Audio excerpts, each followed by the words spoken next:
What does Little Nightmares 2 hide from the player behind the scenes and out of bounds throughout the entire game? In this dark adventure, we press deeper into the city as a boy named Mono, avoiding all sorts of dangers. But behind the scenes, there's a lot going on to make this scary game work. So today, we're going to be breaking down everything in the game meticulously to show you all the tricks the developers use to make this terrifying adventure. We'll be breaking the game too, to show off how the game behaves when confronted with abnormal situations. But without further ado, let's jump right into an alternative look at Little Nightmares 2.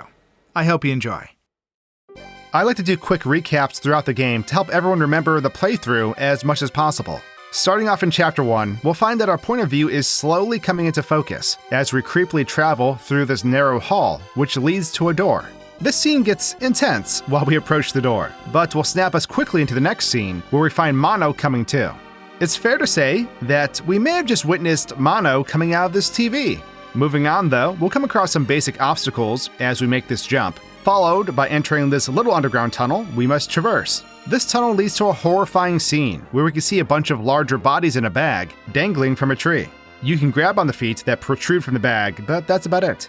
I'd say it's definitely a sign that danger lies ahead, but that's not going to stop us as we leap forward into this nightmare anyways. There's a trap here that we'll need to avoid as we simply leap over the tripwire to do so. This follows with some exercise as we need to move this box into position so that we can make our way up and progress. Right after this, we have a run for your life moment as this giant log begins to roll down the hill after us. However, staying mobile throughout this interaction allows us to narrowly escape this killer log. A couple of obstacle puzzles follow this that are fairly self-explanatory. It's here though that if we're not paying attention, the player may not realize that we don't need to make this jump, as we can just jump down the side here making our way down. Normally, we just climb up the fallen bridge to progress, but if we continue forward, we can find a path that we can follow down, which leads us to the first Glitching Remains location. To my understanding, these are the ghosts of lost children, and when interacting with them, it almost looks like we're absorbing them. We're going to be collecting these throughout the game as well, but let's go back to the start now and take a closer look at things and see what we can break down. Back at the start, we have this hallway cutscene we can break away from to reveal a very gloomy outer bounds, as you can see. Changing our view will help us see this long, unloaded wilderness that awaits us in the distance, but I did end up discovering that Mono is not too far from this hallway that the next sequence begins in. Well, initially at least. We can find him in this little isolated area right next to the hallway. He'd just be chillin'. On freezing time, we can see how the hallway scene plays out from this perspective, with this dark fog slowly pushing through the hall. We can see the moment where Mono is sent to, well, where we normally see him in the game for the first time. The first thing I want to try here though, is to see if we could get Mono into this background we normally can't access. An invisible barrier will prevent the player from doing this initially. However, I soon discovered that regardless of this barrier, this still wasn't possible, resulting with death every time. I even at one point accidentally teleported myself in front of the level. At least we know now? This followed with me trying to get Mono into this hallway area from the beginning though. As you can see, I'm able to get him up and in here, but going back to our normal viewpoint shows that it's going to be impossible to navigate, as it can't reach where we're standing. Unglorious! Maybe next time, partner. Seeing the way the world is loaded around us makes it feel small from this perspective, though understandably so. I can only imagine how bogged down the game would be while trying to load in this entire wilderness. Speaking of, we can see as the player progresses through these woods that the level will load in as it follows the player. Checking out this world from this perspective is really neat, and makes me want to play this in first person, but I digress. Moving on, taking a closer look at this bag of bodies was horrifying, but I couldn't do much else with it. I tried getting Mono on top of it, but it just wasn't letting me. Looking within the bag reveals no bodies that may have belonged to the arms and legs either. Out of frustration, I ended up deleting the bag, resulting with flies just flying about in this now big open area. Moving on, I once again tested the limits of Mono, seeing if we could get down into this area that would normally end in death. Turns out we're able to get down here, which was pretty neat, as I ran all about down here. Of course, until I ventured a little too far off, which resulted with my death, as I fell through the map. This tripwire and cage that follows will kill the player if they trip it. However, during my first interaction with it, I decided to instant transmission my way out from under the cage right before it fell. This does allow us to climb on top of the cage, but that's about it. I've got to say though, when it does trap you, it's an intense death, especially when watching it in slow motion. The explosive impact as the cage hits the ground takes our poor friend Mono on a hectic journey, as he hilariously ragdolls about within the cage. If it weren't for all the guts in here, and the obvious fact that he died from this, I'd say it sorta looks fun. But once this death sequence completes, we can see how the game resets everything. Following is the log sequence where we have to run for our life. We can watch this trap on loop if we have mono set idle, as you can see. I had the idea of just deleting the log, so I didn't have to worry about it anymore, so I did. This resulted with a confusing, panic-inducing scene, as it felt like this didn't fully work. Yep, that definitely didn't work. The log object is gone, but the trigger for killing the player is still intact. Whoops. Outside of just running, teleporting behind the log proves to be the only other way to avoid it, allowing us to walk this area. We can't really do anything here though, but here we are. Blanking our way into the next area leads us to the drop, where we must climb down and back up to progress. There's another drop in the background, like from before, but I was more interested in this area where the glitching remains were. There's a body down here that was poorly buried, and I was interested to see whose remains lay here in this shallow grave. Turns out that we'll never know, as all that appears to be buried here is a pair of legs. I suppose it makes sense, seeing that we'd normally never see under this grave anyways. Let's carry on through this chapter though. Pushing on, we'll come across some random shoes, which will end up being our key to progressing, because if we instead decide to just carry on, this happens. Once we utilize the shoe and escape this part, we'll come across some traps that we'll want to avoid. Eventually, we'll be introduced to be able to wield items like so. In this case, a stick, which is clamped in this trap. The player will be able to use the stick to set this trap off that's blocking our way, in turn allowing us to progress. This follows with a log slide that spits us into a leafy scene. Before moving forward from this point though, if the player turns back and goes under the mouth of the hollow tree, they'll find the second glitching remain in here, waiting to be gobbled up. There are traps scattered all throughout this leafy area, so we need to use this stick to set them off. Following this, we'll have to do some more clearing of traps, but with pine cones this time. The area ends with this climb up a tree, where we then jump to safety. At this point, we'll find ourselves approaching a big, not so welcoming house. The open window on the porch is where we need to go as we enter this kitchen that probably smells just as it looks. Opening this fridge will give us the What's in the Box achievement, and as we exit this room, if we hang a right and then another right, we'll end up finding the raccoon cap.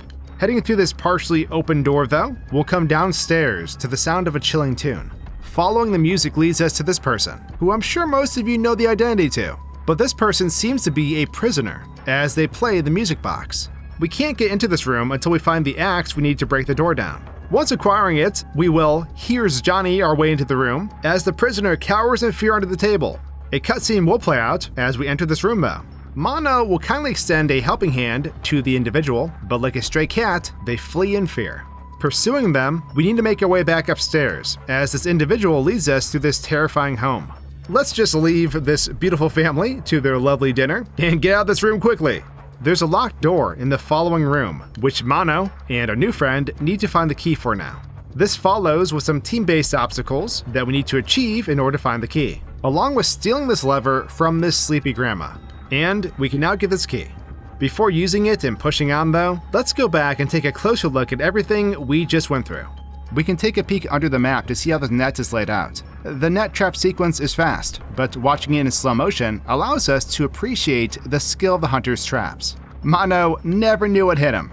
From this point of view, we can see how the map has been disappearing behind us as we progress. And I gotta say, it gives a slightly uneasy feeling to observe, even though it's to keep the game running smoothly. It almost feels as if we've reached the halfway point of this forest, just by the looks of it. But I digress. Grabbing our stick and clearing the way leads us to the leafy area, where if we once again go under the map, we can observe the traps and how they're laid out. Going under here though, and taking a closer look, we can see this poor rat that has clearly seen better days. Who's to say if this could have been a friend or foe? It's clear that we'll never find out though. I didn't count how many traps are here, but there are quite a few. And on that note, boop, there we go, no more worries. Underneath us at this point, there are some crows floating in the abyss, but I never figured out exactly what they're for. There are crows in this forest area, so perhaps they get swapped out. We've reached the house now though, and you'll see it is only partially loaded in at this point, as it appears as this broken, unfinished house. Once we make our way through this window and into the kitchen, we'll see that a couple more rooms will load in, including this one with the festive family dinner that's taking place. It appears that someone is a fan of taxidermy, as it's, very apparent. It's fair to say it's both a vile and sad situation for someone to go to these lengths to not be alone. Anyway, clearly a serial killer lives here though, which is why we need to get the heck out of here ASAP. Leaving the kitchen, we'll see there's no turning back at this point. As the door shuts, the room itself practically all unloads, leaving behind this broken floor. As soon as we make our way down the basement stairs, you'll see that the entirety of the basement will load in. Zooming out here, we can see a duplicate of the music box floating in front of the map. Once you hit the door of the axe, this non-animated music box is swapped out with the one that was in the room previously. Taking a closer look at this prisoner, we can see that they aren't fully engaged with the music box, which was curious to see. This is where we need to free our new friend though, but instead, I decide to break this sequence. Getting in here without breaking through the door results with no reaction from our friend. We can hold hands with them, and honestly, I was just going to progress this way.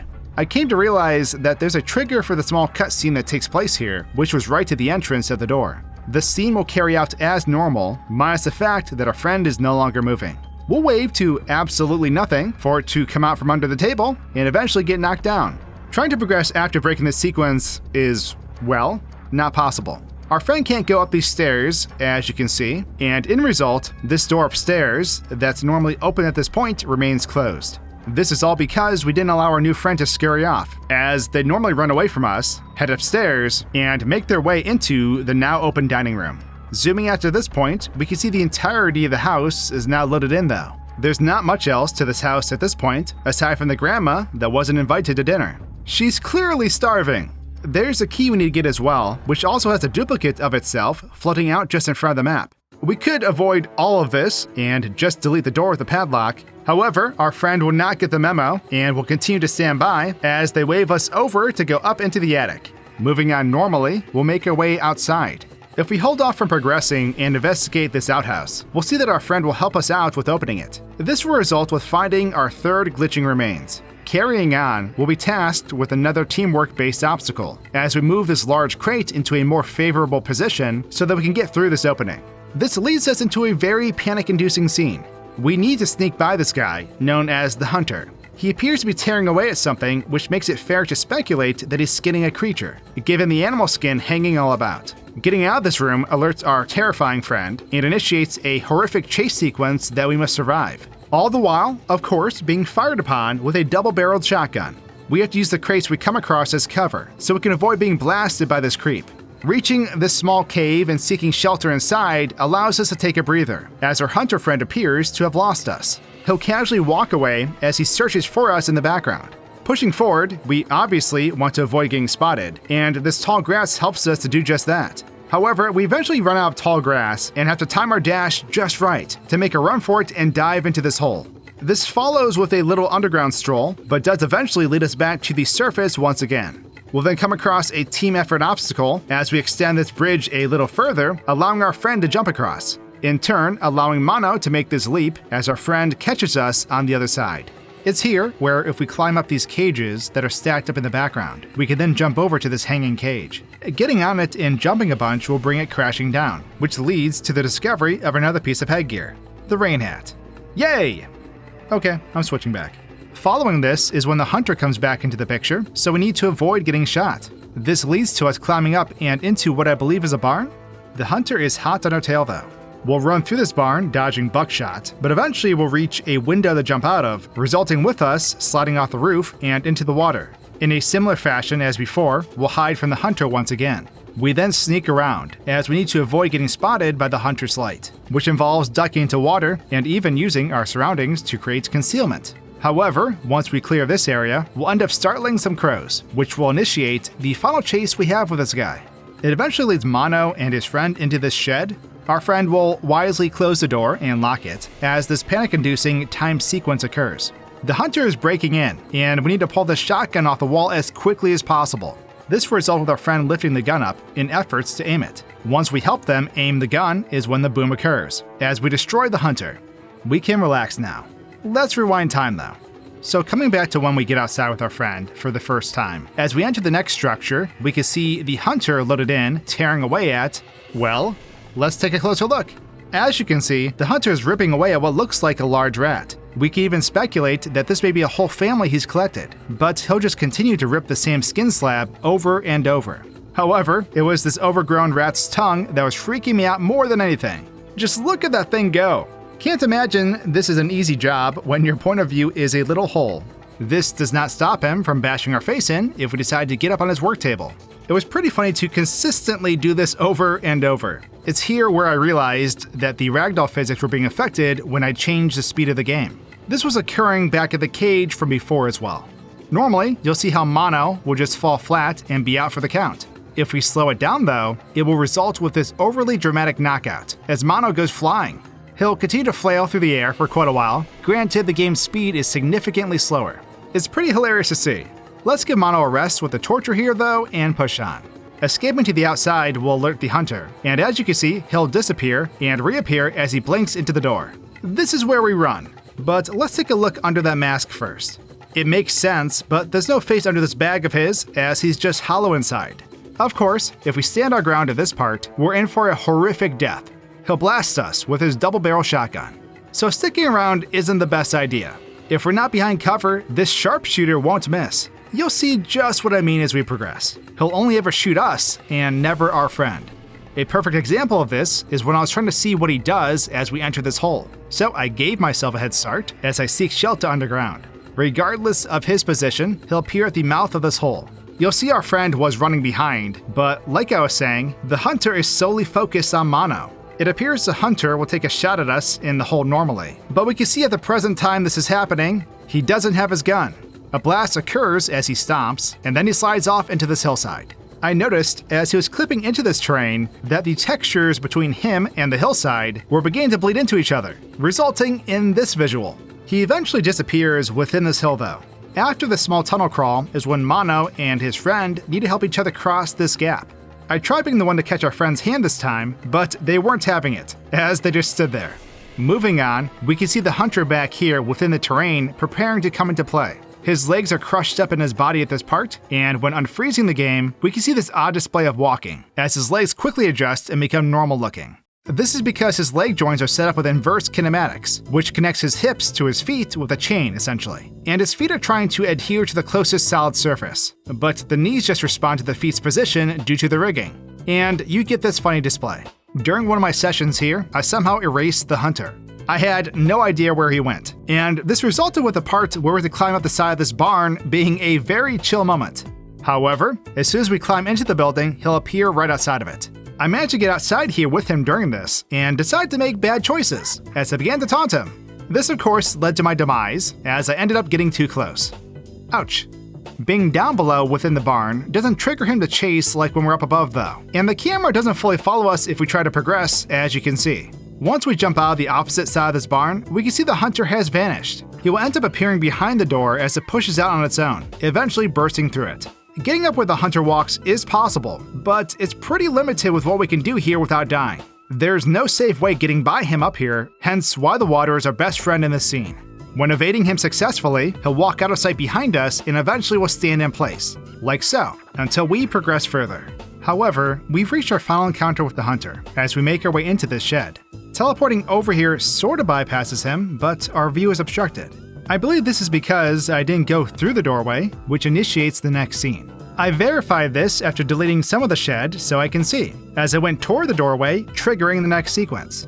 The hunter, once again, will vanish and reappear behind the door. The thing about this scene is that you can get out of the shed and even get right up on him, as he ignores you. Death is inevitable though. Regardless of where we try to go during this break-in, as soon as he breaks the door down, it kills us. Deleting the door allows us to watch him more clearly, and if you look at his head during this, it doesn't look quite normal, almost appearing to be made of rubber even. Oh, and when we die here, our friend, goes on quite the adventure. Our partner in crime's body starts going crazy, and it's hilarious to watch. Eventually, they'll find themselves descending down into the abyss, where they'll forever fall until the game resets. But once we grab the shotgun, and the two of us wield it, we can watch as we blast the hunter out of existence. Quite literally. Shooting the hunter ends up deleting him. We can rest easy now, as the threat has been neutralized. Let's push on though. So you should get an achievement once we blow away this hunter, which will follow with this very eerie ride we must make across this large body of water. It's a beautiful transition, if you ask me, as we float along this thick fog. We came from this horrific forest, only to find ourselves approaching a ghostly city. I always thoroughly enjoyed this entire scene, with its creepy looking shoreline. Once on land though, there's a doorway that must be taken to proceed. Over by this TV, though, is another one of these glitching remains, which should give you an achievement if you've been collecting them up to this point. Heading through the doorway will also give you another achievement, which is for completing the chapter, as the game loads into the next instance. Before we take this door to the water, we can see the body of water isn't fully loaded, as we're nearing the end of this forest background. It curves off right before coming to an end. Let's jump on this door though. As we take off, we can see the world unload behind us, all while we head further into the water. Within this giant gray-looking background, we'll see the city buildings load in, as there's no heavy fog to prevent us from seeing this take place. It's quite the view, if I must say so myself. You can see how the buildings will move a little, which we normally do see, but we can also see how they stack behind one another from this perspective. On this shoreline, we only traverse so far down here before hitting an invisible wall. However, we can bypass this and continue our trip down the shoreline. Luckily, I followed my gut feeling though, as I stopped to bring the camera in on mono. If I would have continued for another few seconds, I would have fell to my death. It was interesting that we can take mono underwater here, which makes for a curious scene. But this is probably because we're out of bounds. Because going in the water within the normal bounds results with, well, death. But with that, we've reached the end of the first chapter of Little Nightmares 2. It's now time to dive into the school in Chapter 2. Now with the hunter out of commission, we'll sail on and pass through this doorway, where Chapter 2 awaits. Entering Chapter 2 from here, we'll find ourselves in a building with a second floor being destroyed, where multiple TVs and a full suit hangs from above. Progressing, we'll have to cross through this alley, which leads us into what appears to be a diner of some sort. You'll see that there are more clothes that appear to be abandoned here, giving off cell vibes from DBZ. This will follow with one of the first obstacles we must figure out in order to proceed. Our friend will boost us into the next room, where we must then jump up and grab a hold of this rope. This will allow us to swing into the TV that appears to be attached, which in turn will pull us up as we knock it down. Once safely getting up here, we'll then have to come over this way to help our friend get up, like so. Following them from below, we'll see that we're going to have to make a big jump in order to move forward. Not without a little help from our dearest friend though. We'll want to jump across these boards up ahead, but before doing so, if we go this way, we'll find the first glitching remains of this chapter. Now we can go ahead and cross here to push on through. It's here, however, that the player will have their first TV encounter, as this ends up happening in multiple instances throughout the game. The TV's screeching causes Mono to cover his ears, as our movement is hindered while approaching it. Making contact with the TV, we basically need to straighten out the hallway that's being displayed on the screen. Once doing this multiple times, we're sucked into the TV, and we'll find ourselves in this hallway. It's playing in slow motion during this part, as we'll need to run towards the door.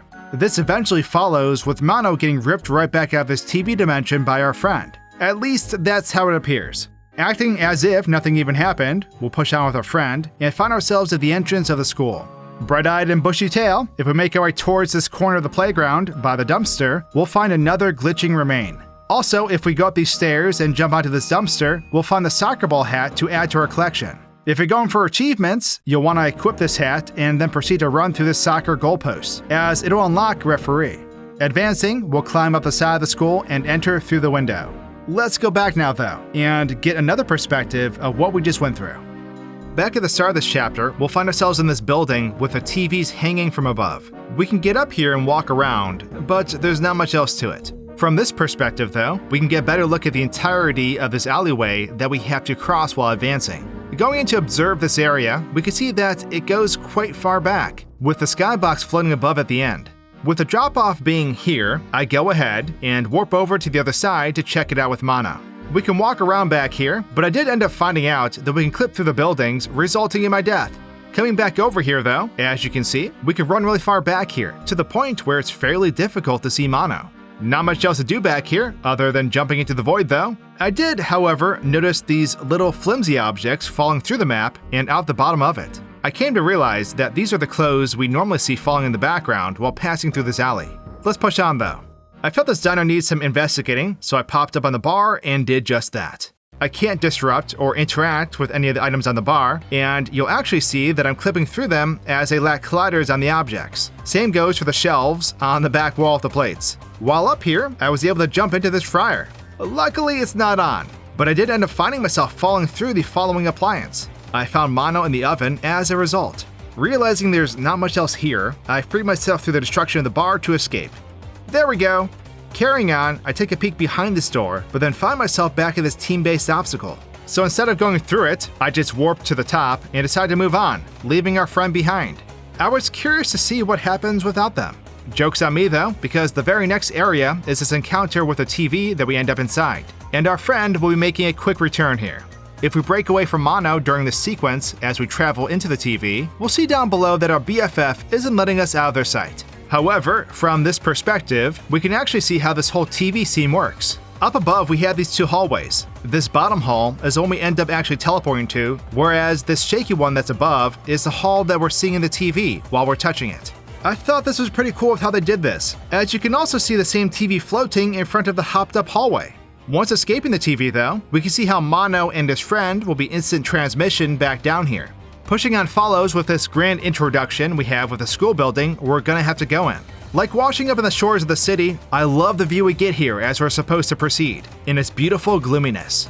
Zooming out though, we can see this giant skybox that's in the background, which was a grand sight. While taking all this in, that's when something caught my eye, and I went in for a closer look. After changing the view, I realized there was a pair of shoes hanging from the laces all by the lonesome self. How peculiar. Traveling back into the alleyway that's here is quite similar to the one we explored from before. Still, it saved time with not taking Mono back there, but rather try to get him on top of the school. I had a feeling this wasn't going to go too far, but after a couple failed attempts, I was able to get Mono up here surprisingly. Peeking under the roof, we can see where we're able to walk, but it's not far, as we'll fall to our death every time. So much for exploring the roof of the school. Unglorious! Getting back into the school though, let's push forward into this chapter. Once in the school, we're going to want to go down this hall and head to the door on the left. Here we can grab this ball that we'll need, but first, let's grab this paper airplane. If we take this glider back to the window where we climbed in from, you'll get another achievement once throwing the plane out the window, which is fly free. Without the ball, you can see there is a portrait with some eye holes that's in the way, but let's use the ball and move on. This leads us into this questionable room that seems to be a dead end. However, jumping on this loose trap door prompts our friend to come join, allowing us to break through. We'll then follow this passage that takes us to this area, where we'll drop down and continue further in as we enter a small ventilation shaft. This leads us deeper into the school, and gives us a brief creepy peek at what's in store for us, as we can see an entity's shadow retract its long neck in the background. The door will shut, and we'll hear whatever's back there creepily walking, as the steps fade away. It's here though that we'll start encountering Home Alone-like traps as a bucket flies by us. As a matter of fact, we'll see our Kevin McAllister wannabe run away as we push on.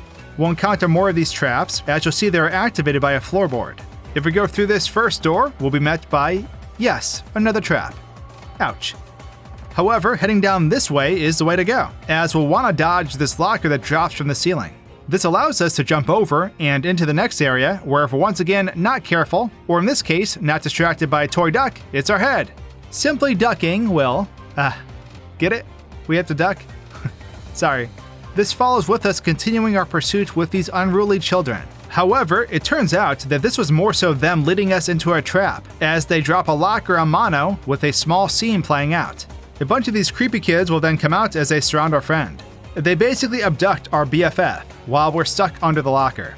Once getting free from the locker, if we try to follow these creeps, we'll see them making their escape through the ceiling, as a ladder pulls them up and out of sight. Let's rewind back to when we entered the school though, and take another look at what we had just endured.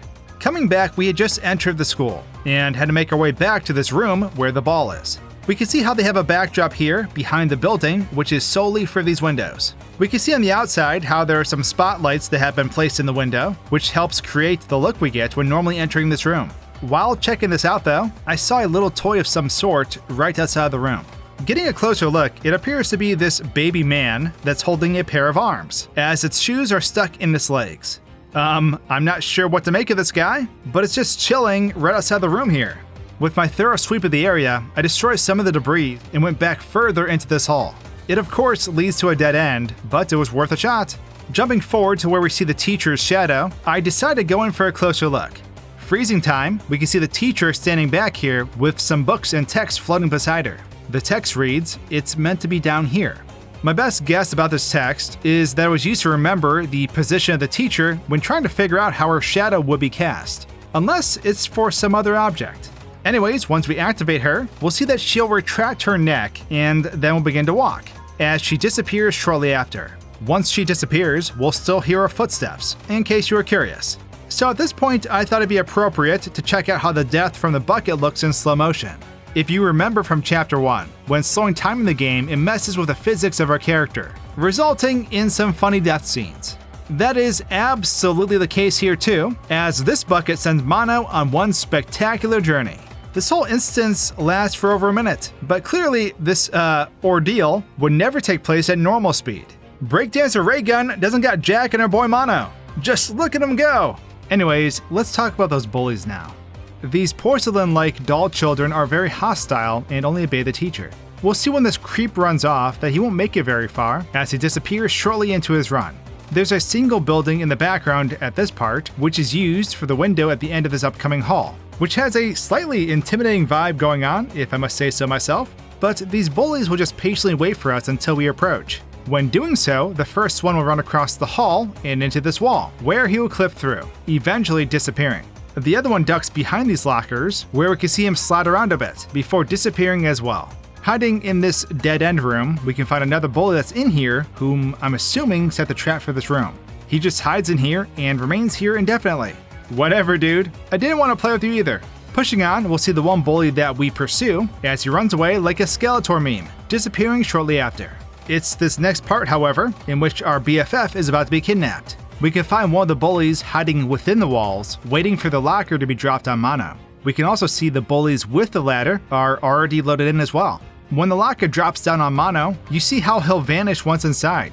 Meanwhile, our friend is clearly in trouble.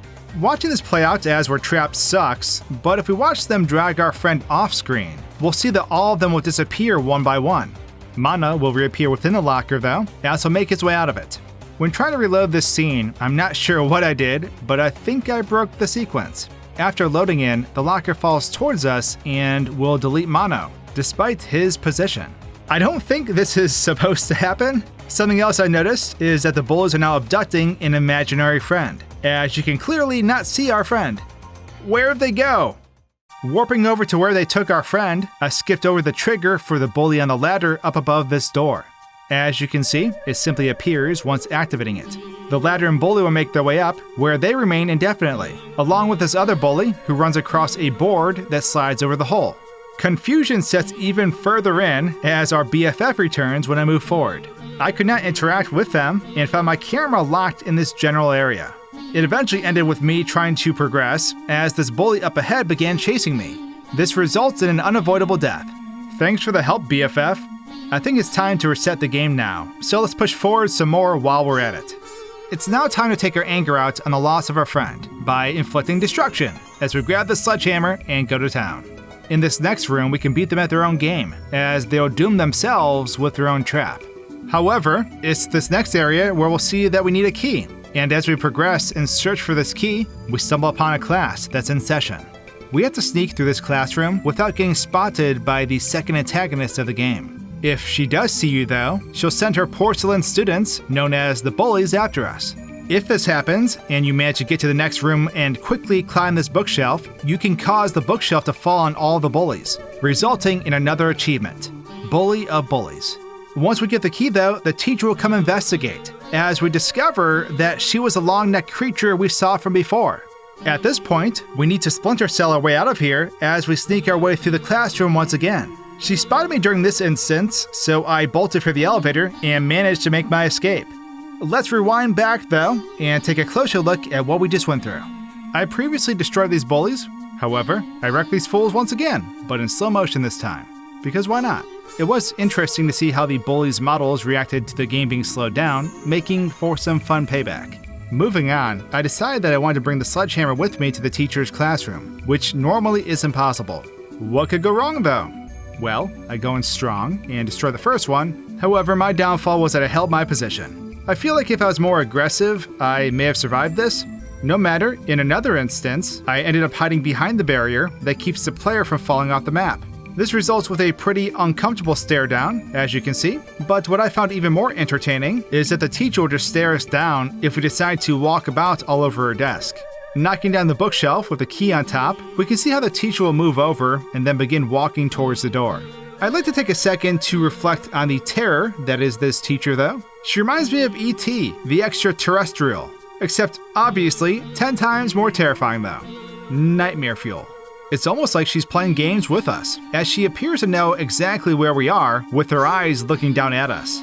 When she decides to retreat from the room, she'll slide back a bit as she walks over to where we'll stand until we progress. Before testing the limits of the teacher, I went ahead and deleted her from existence. This allowed me to free the bullies from her terror, but as you can see, they simply don't react. Now, it took me a few tries during this part to see how the teacher reacts to chasing me.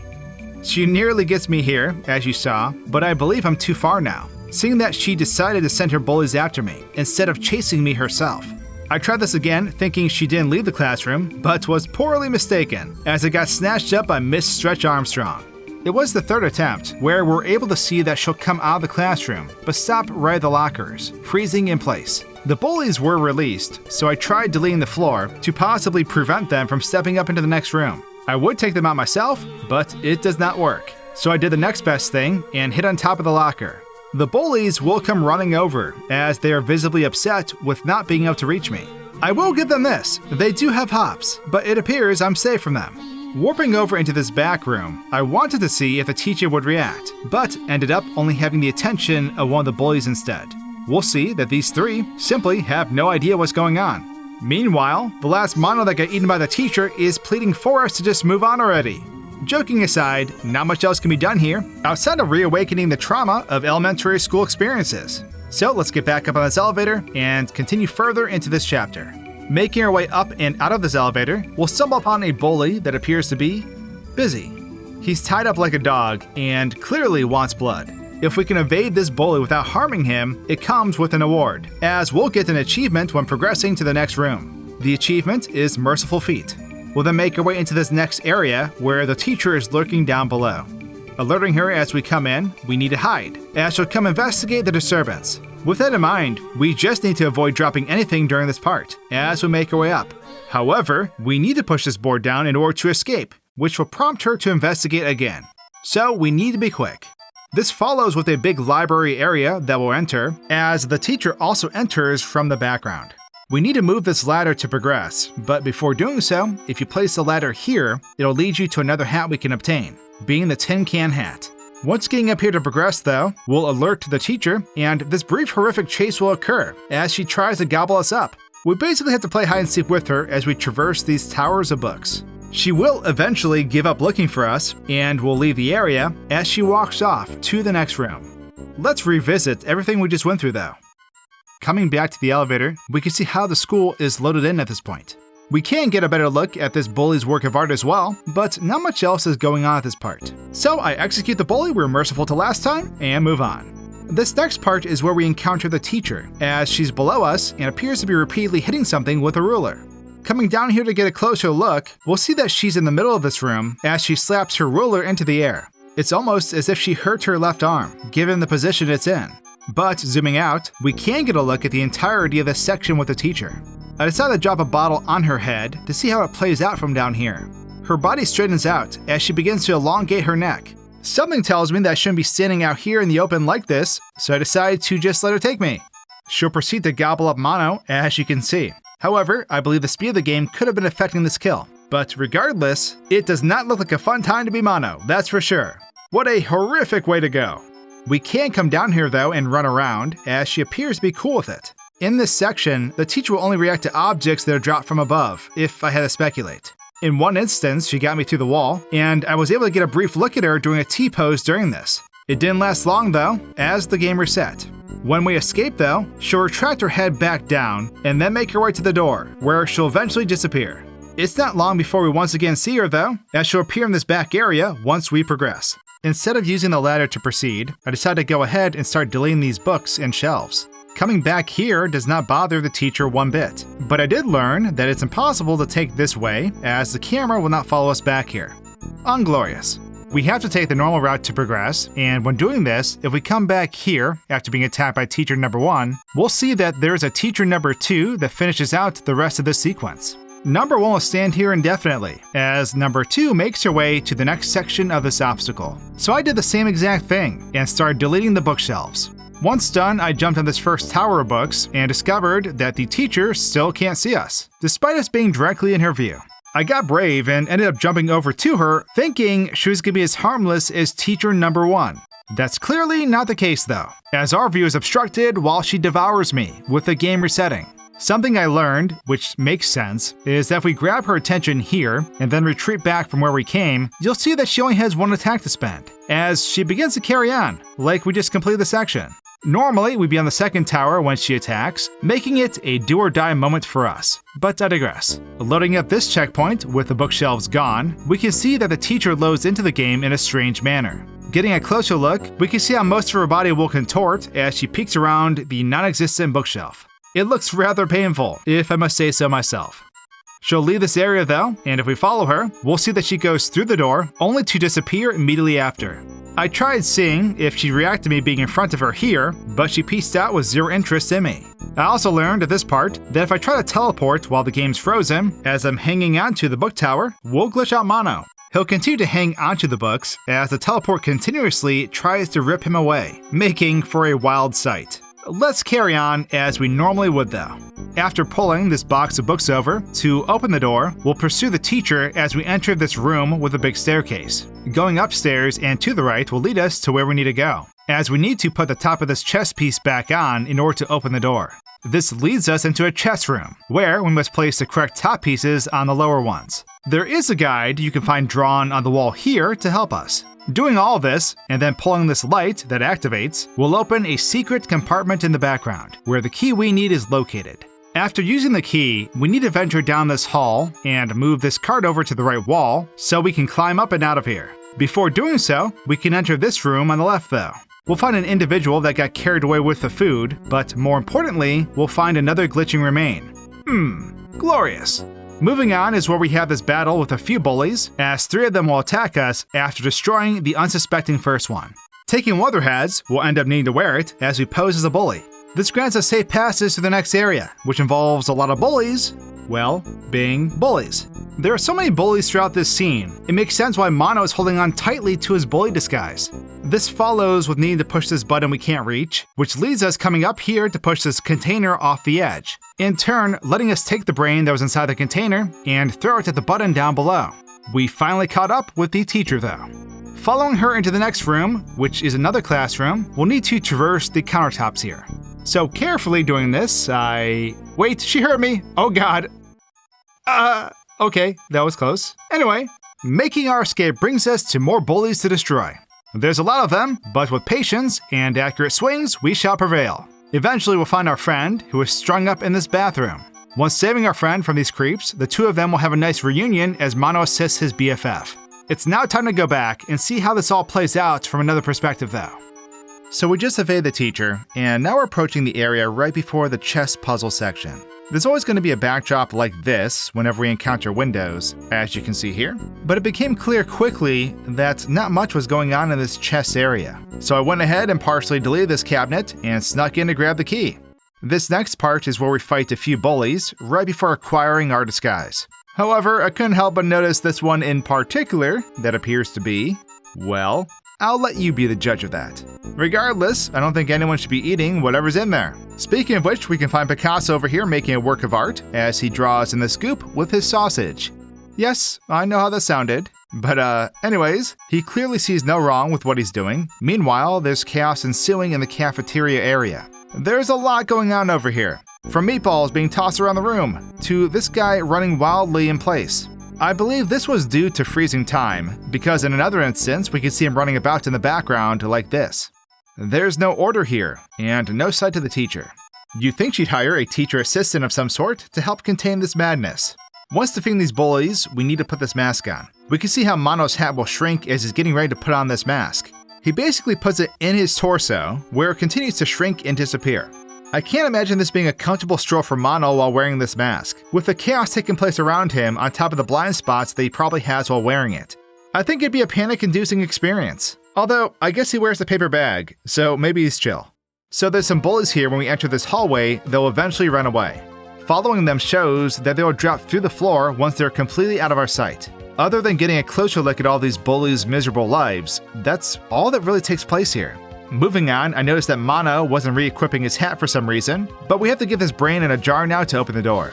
We now have that scene where we encounter the teacher and have to avoid her as we make our escape through this biology-looking classroom. I did some exploring behind the scenes here, but managed to find little to nothing going on that isn't in normal gameplay. The teacher will disappear if we bypass her though, as you can see. So I don't know why I didn't try this before, but it's time to pull out the Ant-Man suit. So I went super big to start off, and quickly realized it's going to be pretty difficult to navigate the halls of this size. We can't pick up the sledgehammer like this, but the bullies can't get us either. However, the bucket will destroy us, even if it grazes Mono. So after some troubleshooting, I deleted the bucket, then readjusted my size. Now, I'm not too big, but big enough to not get captured by these bullies. Their efforts are futile. Running down this hall is hilarious, as Mono appears to be running on ice. I ended up killing a couple with his bucket trap, but then struggled, as I tried to make my way into the next room. I realized I made a mistake with going big, seeing as I need the sledgehammer to free our friend. So I ran back to the hammer and got super small. Can you see me? Zooming in, we'll find Mono struggling to exist, as his hair waves all about. His arms appear to be in a, uncomfortable position. Existence is pain. It was incredibly hard to keep my eyes on Mono. I'm hardly visible.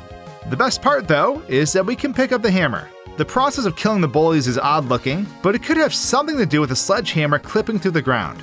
So we make our way back to free our friend. With the handle looking like a fin poking through the floor, one could say we're a hammerhead shark. Ba-dum-tis. Let's just destroy all these fools in front of our BFF so they can see how much we care. It took a few extra attempts due to my size, but I managed to break the board holding the rope. Yay, we're back together again. Yeah, wait. Now I need to know what happens when the teacher interacts with us while in Ant-Man mode. So I quickly went back to the classroom with all the bullies and smashed them, even the peaceful ones. Meanwhile, the teacher will just watch as I do this. I tried taking her out with a sledgehammer, given the opportunity, but as you can see, it wasn't working. Making myself big gets no reaction out of her as well, obviously. But when I tried to make myself a little bigger, I ended up getting stuck. This resulted with Mono in this constant state of falling, appearing as if he were dancing. Just look at him go! The teacher is clearly impressed with his moves, as she stares at his feet. But making Mono a big boy while the teacher strikes is still a futile encounter. Let's continue on with our friend though, as we would normally. Carrying on, we'll make our way out this window as we cross this questionable wooden board. This leads us to a piano that we must raise into the air in order to break through the ground. However, if we get up on the piano first and run across the keys, we'll get an achievement: monotones. Once pushing the piano through the floor, we'll then be tasked with having to get this key from a lone bully that's right outside. Our BFF will play on the piano, which distracts the bully, as we're then able to grab the key and swiftly destroy the bully. Having the key now, we can progress to this next area, where our friend will go to town on another bully. I sort of ruined it for them though. This will eventually lead us to some stairs and dressers, where we'll end up making our way into this room where the teacher can be found playing on the piano. For this entire scene, we must sneak down below so we can lower this walkway that allows us to escape this room. We must not move when the teacher stops playing the piano, because she will hear us otherwise. Once we find our way back up, we'll cross over and make our way out. This initiates probably the most terrifying chase scene in the game, if you were to ask me. The teacher will pursue us through these vents as she elongates her neck and violently pushes through. We'll get to a point where we need to jump as we narrowly escape this humanoid giraffe. From here on out, it's a pretty lax adventure as we cross this big but scrawny bridge. We'll then have to push this dumpster into position so that we can make our way up here. Immediately after this, if we go to where this paper boat is, we'll come across the final glitching remain of this chapter, giving us the school kids achievement. However, it's in the next area that we end up with a reveal that the majority of you are probably already aware of. Our BFF is, well, it's actually 6 from the first Little Nightmares game. The True Colors achievement will unlock as this reveal takes place. However, this leads us to the end of the chapter, where we end up making our way into the hospital. We now have the achievement for completing the chapter Schooled Now, so let's go back for a final time and take a closer look at this last segment.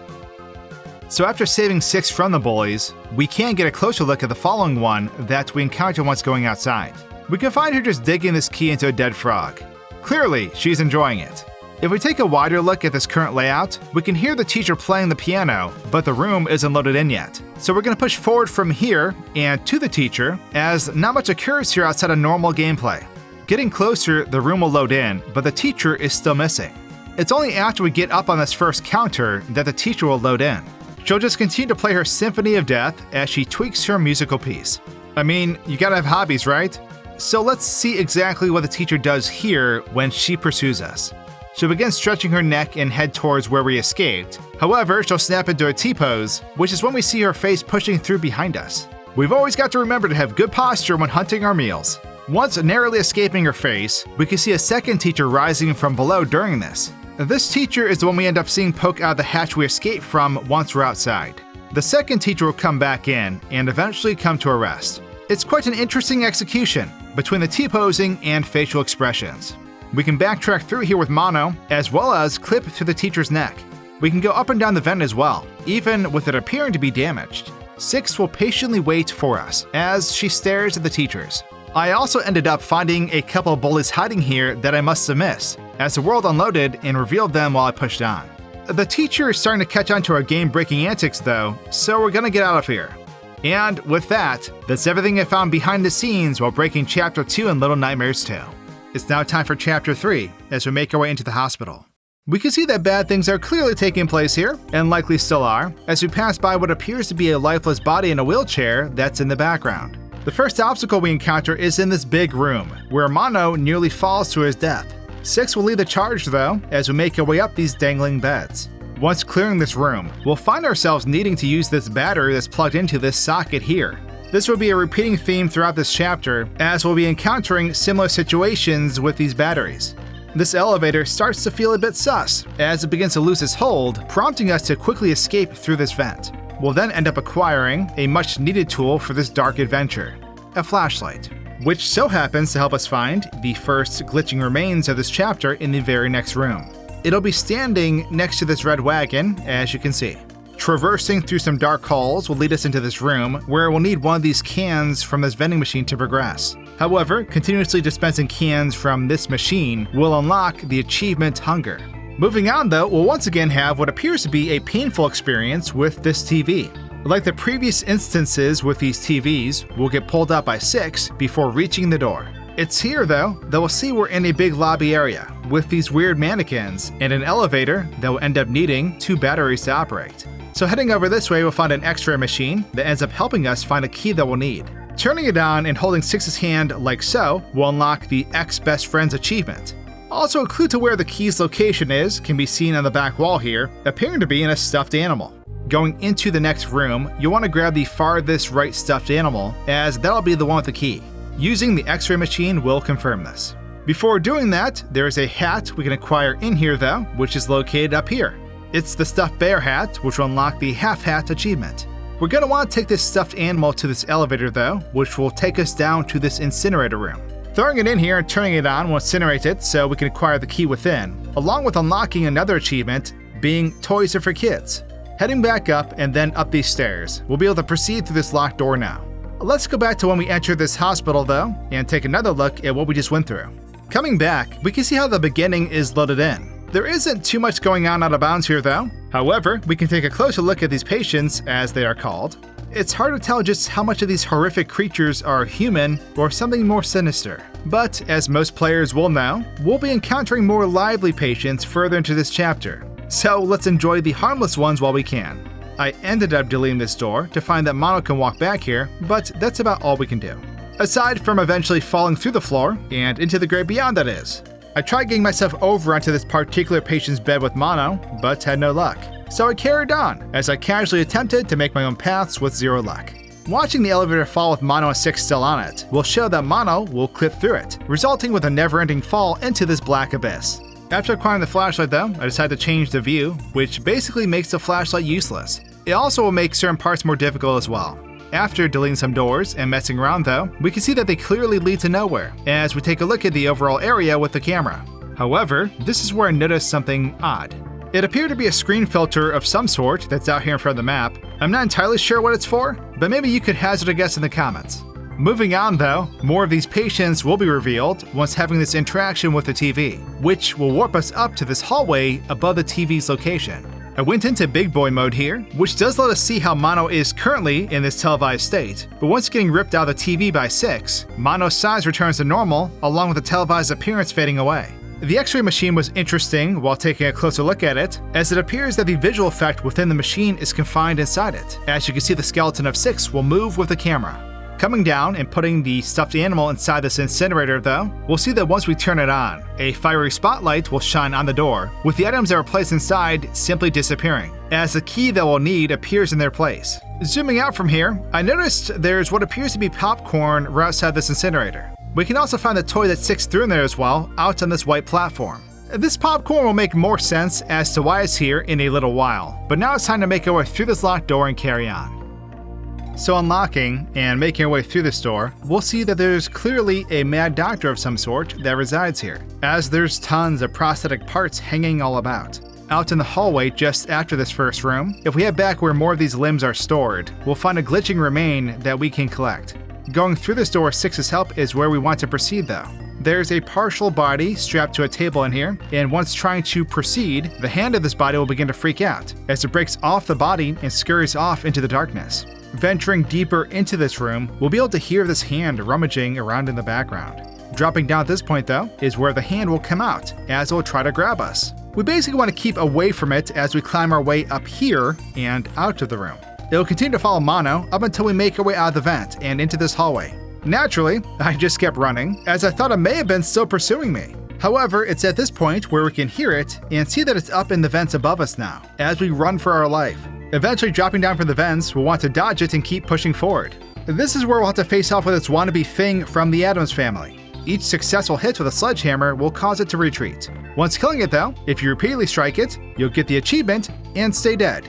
But now we can grab this battery and move on. This follows with us regrouping with Six, as she's creepily playing with a prosthetic limb, but now we have one of the two batteries we need for this elevator. You'll want to use the battery over on this door, granting us access to this next area in which we need to go through. Remember that popcorn we found outside the incinerator? Well, there's a corn cob here that we can pick up, and if we take it down to the incinerator and turn it on, we'll hear a bunch of popping as we unlock the achievement, Popcorn. Going inside, we'll find the popcorn, as some of them are still popping. If only we had some butter. Getting back on track though, this is where we'll encounter the first hostile patient, as it'll begin pursuing us once the light is turned off. However, the flashlight is our savior, as it will stop them in their tracks. The light is their weakness. Accuracy and patience will help us bypass these hostile creatures, as we'll be evading multiples of them in the next area. It's truly a panic-inducing section of the game, if I had to say so myself. Once getting to this point though, I believe we're safe, as we'll now go back and take a closer look at everything we just endured. So coming back to where we got this key to open this locked door, we'll see that we're in over our head, with legs and arms dangling about. Zooming out here, it's fair to speculate that there's over hundreds of these parts in all the rooms in which we'll end up walking through. There's also a random box of parts that can be found right outside in front of the map. Watching this hand break out the body we come across is of course terrifying. However, if we stay on it as it makes its way into the background, we'll see it come to a stop where it will sit indefinitely. This is when I realized that there are multiple hands being used for this entire scene, as you can see. This one down the end of this room will just be chilling as it waits for us to proceed. Anyone care for a massage? So I initiated this interaction with this thing and just ran around, trying to plan my next move. That's when I remember there's technically an invisible wall between our view and the room we're in, bringing into question whether or not our hand friend will leap out of the room if we delete this invisible wall. It absolutely does, as you can see, which I found to be hilarious. We can see that the hand doesn't disappear either, as it falls forever into the great beyond. On the other hand, no pun intended, when it grabs Mono, it almost looks as if it's suffocating him, making for a gruesome death.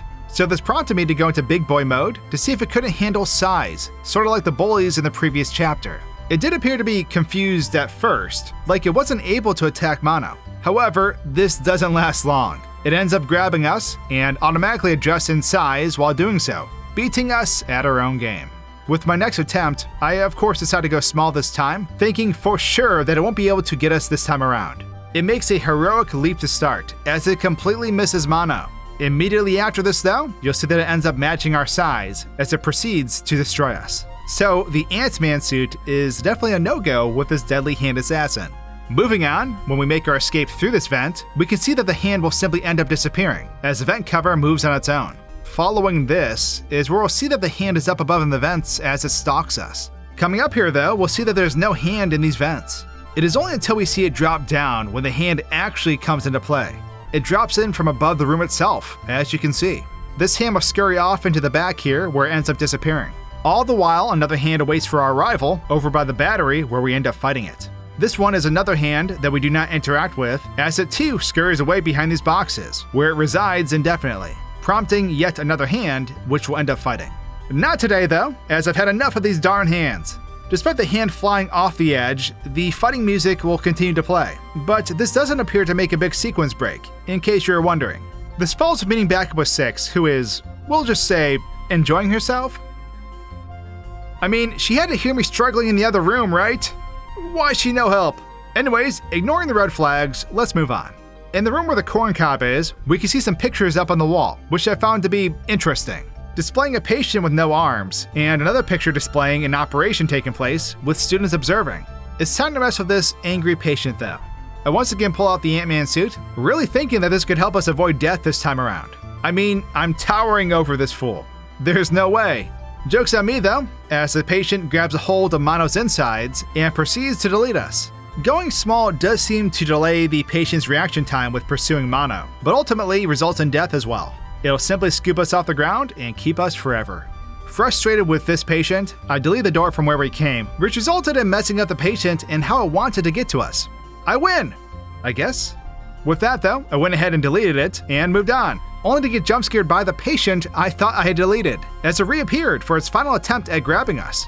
I found that even though they can grab us as a tiny man, it seems to be the most effective way to mess around with the patients as they struggle to lock onto me.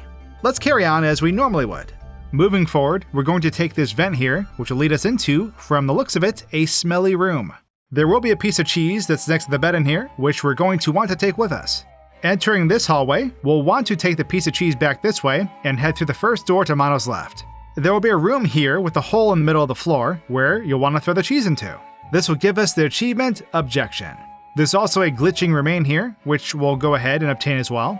From the looks of this room though, it appears someone spent quite a while in here, if I had to guess. We're now going to endure a dire scene as a barrage of hands begin to break through the doors as we're running down this hall. It's quite honestly terrifying, and it follows with patients beginning to break out the doors as they horrifically pursue us. The flashlight is once again our best friend, as it can make this chase scene a tad easier on us. This will follow with us entering a shower area, but if you head back to this corner first and move this box of soap bars, we can go through this vent, leading us to a padded room where the final glitching remain of this chapter can be found, hence unlocking the Sick Kids achievement. Back in the shower though, we'll want to throw the soap at this button to proceed. Here, there'll be a patient that's sitting in a wheelchair in the center of the room, which we'll need to make our way up and through this window in the door. Going back and turn the light off will get this patient off the chair, allowing us to move it and make our way out. Mono will then have another run for his life moment, and we'll have to evade quite a few hostile patients, as we then slide to safety into the next room. There will be a ball in here that we can pick up and toss at the patients that are now reaching through the boards, which will unlock the Medicine Ball achievement. We'll now want to turn this power on though, which will blow a fuse and give us the battery we've been looking for. 6 will be waiting for us as we hand off the battery, so she can get us out of here, as you can see. We can now finally head back to this elevator, where we can now plug in both batteries, allowing us to use it as we head further down into this horrific hospital. Let's go ahead and take a look at everything we just went through though. Heading back, we had just escaped some patients, and when loading in, this one in particular can be found stored right outside the map. This fall with me trying to go back here into these halls, which didn't last long, as there was no collision back here, hence falling through the map and into the abyss. However, we can now get a better look at this room, where it appears that someone didn't make it to the toilet in time. How lovely. Once entering this room though, we can see that the arm-filled hallway has loaded, along with a portion of the hospital remaining further back. Getting a look back behind these doors though is like a fever dream, if I must say so myself. We can find various patients back here twitching about as they clip through one another. There's also a torso in here which will flail about, which sadly is basically all it would be able to do, I guess. What a life that must be. The arms that end up bursting through the doors as we run down this hall can be seen here as they await for us to trigger them. This makes sense that they are merely just shoulders and arms, as we'd obviously never see this normally. You can also see that some of the arms at the higher parts of the doors are already reaching through before we proceed. However, there is one lonely, fully loaded patient in this area amongst the arms. Before proceeding, I threw this cheese in the hole again to see if anything occurred within the hole. Turns out that the cheese simply falls forever into the great beyond. Or at least, that's what I thought initially, as I ended up seeing it on this white slab once I progressed a little further. To make this part a bit easier though, I waved my hair back and forth as I became a tiny man. It went smoothly as I predicted, with the hands being unable to reach me. But then this patient bursted out the door and snatched me up. You may have already guessed, but becoming a big boy is not the way to go here, as you can clearly see. So with the help of the flashlight, I once again cautiously made my way through this part with much better results. We gotta give Mono some credit here though, because personally, I'm just not sure I'll be able to go through with half the stuff this boy has endured since the beginning of this little yet big nightmare. Deleting all these homeboys though, I came back here to find this one patient in particular that doesn't seem to react to Mono or his light. I also found myself being able to enter this room with the patients that are twitching and flailing all about. Granted, it may have something to do with my size, but at this point, I wasn't trying to find out otherwise. So let's carry on. We're now at the part with the wheelchair patient, which doesn't have much to show outside of normal gameplay. So I went ahead and destroyed the patient, and then before carrying on, took a closer look at this one that's in the bathtub in the background. We once again have to evade a swarm of patients in this large, dark room, which doesn't have much to hide when brightening up the view. However, I did find this particular patient entertaining with its big chompers. He's all smiles, as you can see. Once we slide under these boards though, we'll see the patients reach through as they try to grab us. Like the terrifying hallway from before though, we'll see that there's a bunch of floating arms during this, as they'll spawn in once reaching this point. Being a jerk, I tried locking 6 in this room, but she managed to slip out just in time during my initial attempt. Unfortunately for 6 though, she can't teleport like Mono, and the deed is done. She'll just sit there as we utilize the batteries to get the elevator opened. But like in many cases with trying to ditch her, the joke's on me, as the elevator will simply not activate without her. Once we take the elevator down though, we can see how this portion of the level will unload, with some objects that are left behind, simply falling into the great beyond. We're now deeper into this hospital though, so let's carry on as we normally would. Pushing on, it's extremely dark down here, as we light the way with our flashlight through this prosthetic-filled hallway. This will eventually lead to a broken door that is boarded up, as the morgue freezer appears to have something inside it that wants out. 6 will end up holding the door, as another killer hand comes out after us. Getting 2 successful hits on the hand results with 6 being unable to hold the door, as a second hand appears. It's 2 versus 1 now, but with some constant mobility, we can make quick work of these pesky hands. Progressing, we'll see some familiar faces on the wall, which leads to Mono and 6 meeting who I can only assume is the maker of them, and everything we've encountered in this chapter thus far. The Doctor. This bloated cadaver gives off Boomer vibes from Left 4 Dead, if you were to ask me. This giant terror moves about as if he's Spider-Man, as he traverses along the ceiling, making for a peculiar antagonist. We'll have to sneak by him as he works on one of his current patients. This follows with a room where we can see he's taking care of multiple patients, as we'll need to grab one of these objects in the back of the room so we can open the door to the next area, all while evading his sight. Opening the door will alert him, forcing us to hide under this bed as he comes in to investigate. He'll eventually leave the area, allowing Mono and 6 to progress up here and above the ceiling. This will lead to another morgue-like area where we need to pull this out here and then allow 6 to push us back in as we enter the other side. Before doing anything, if you come over to this particular freezer and go into it, you'll find another collectible hat, which appears to be a mask of bandages. The key we need is here, so we'll go ahead and move these like so. Now we can jump over, then climb up and drop down as we obtain the key. We then meet up with 6 as we unlock and make our way through the door. Let's go ahead and take a look at everything we just ventured through though. After coming out of the elevator, we can get a better look at everything with the view being brightened up. However, there isn't too much revealed here, even with taking a look at Abounds as well. Coming up to the area where we had to fight these 5-fingered demons, we can see the one that's in the freezer is just calmly waiting, as 6 struggles to hold the door from opening. We can also see the other one load in under the stretcher during all of this. I ended up making a mistake though, by doing what I had done before, with deleting the invisible barrier so the hands will leap out of the room and to their death. Once getting them to do this, I quickly realized that I broke a way out of here, as I wasn't able to progress through the door. The hands are not technically dying like before, so there's no win condition triggered.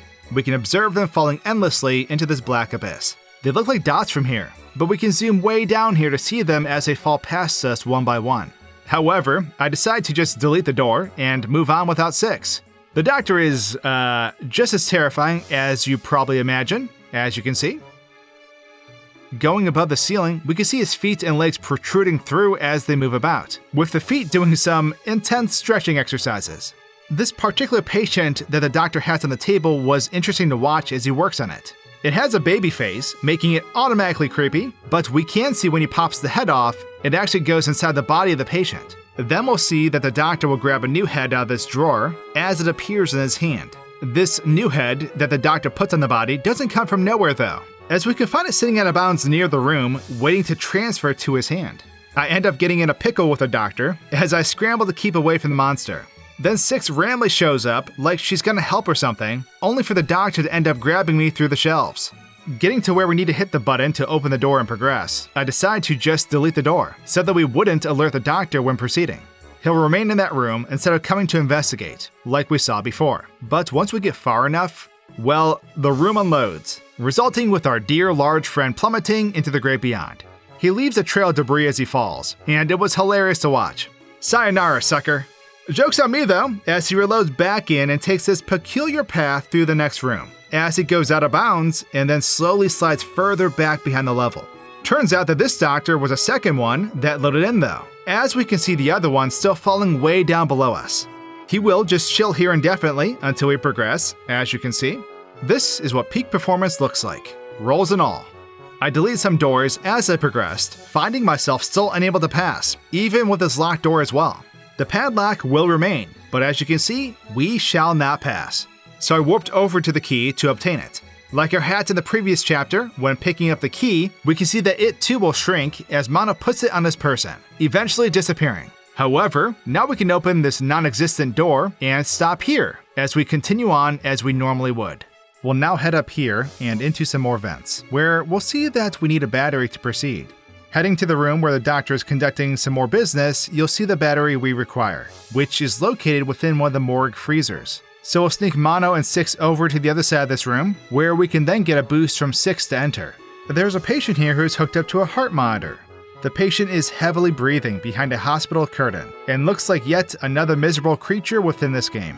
Becoming a little nightmare for this struggling patient, we're going to climb up here and into the ceiling, where we can now drop down and pull this lever. This will flatline the patient, hence grabbing the attention of our large friend, as he frantically comes in to try and remedy the situation.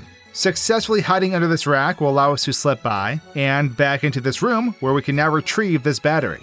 Pulling this body out of the freezer, we can now make our way up and grab it. However, once we bring the battery over here to open the door, we will alert to the doctor, which follows with a chase. He'll plow through all the obstacles as he moves, and if we're not fast enough, we'll end up dead. We'll find ourselves reaching a cremation chamber if we evade the doctor, which we'll want to go into.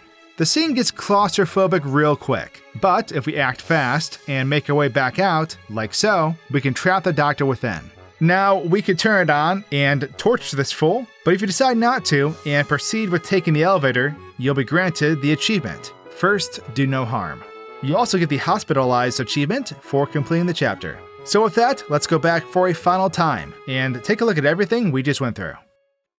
We're gonna head back up and into these vents, where we'll see the rooms above are loaded in at this point. The doctor loads in when we're all the way up, but if we don't go into the room he's in right away, we'll see that he will stand by for us until we enter. He'll be in this consistent state of motion that appears as if he's revving a chainsaw, or perhaps having a mental breakdown. Regardless, it's a bit funny looking. Entering the room, he'll get to work, as he washes his hands. He'll grab parts of a patient and place it over here, eventually grabbing the saw and the sink. He carries it in a strange manner, and will begin hacking away at the body he had just pulled out. Taking a closer look at this patient that is struggling with its labored breathing was interesting, as I don't believe we ever saw a patient that was breathing prior to this. Seems the doctor is perfecting his art. At any rate, I wanted to get up on this bed with a patient, which we normally can't do, so I went up top, deleted a ceiling panel, and dropped in. Of course, the patient doesn't react to us, but here we are. Imagine struggling to live as a small child is on top of you going, well,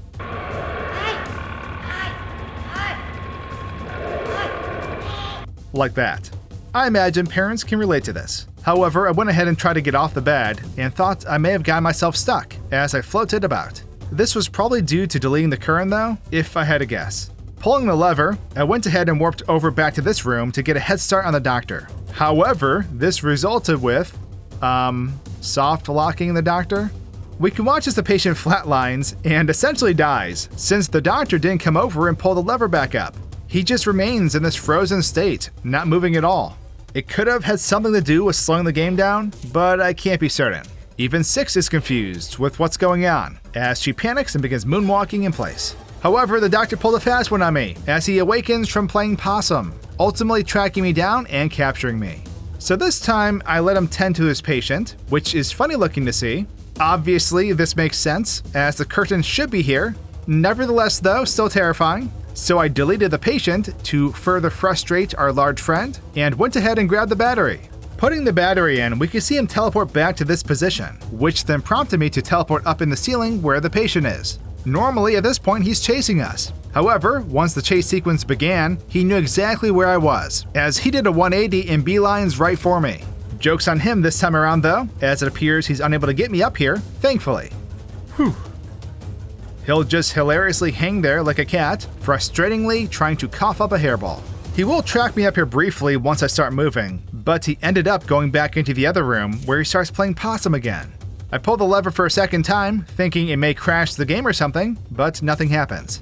So at this point, I warp back to where he begins to chase us usually, only to find him going back to his normal routine, as if we haven't opened the door with the battery yet. Now I can go ahead and mosey on through this chase scene with no worry. Oh dang, I lied. He snapped back into his chase sequence. That's just great.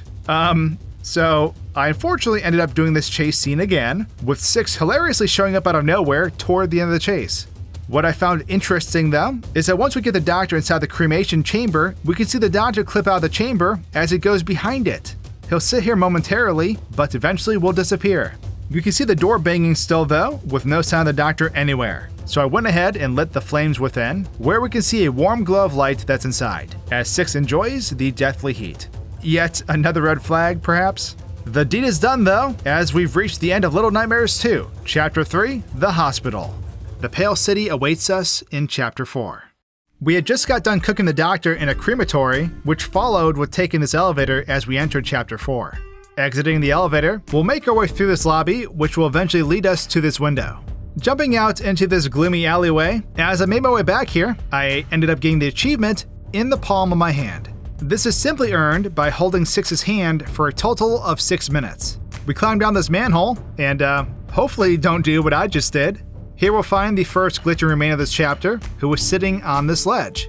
Moving on, we'll run through the rain as we hear thud-like sounds in the distance. Horrifyingly enough, it's the sound of bodies falling from the buildings in the background. We'll end up back inside as we take the stairs up, but then we will be greeted by a body that comes crashing through the ceiling. The creature will begin screeching, and then will run away from us. This guy's morning run doesn't last long though, as we'll find its lifeless body with his head pushed through a TV.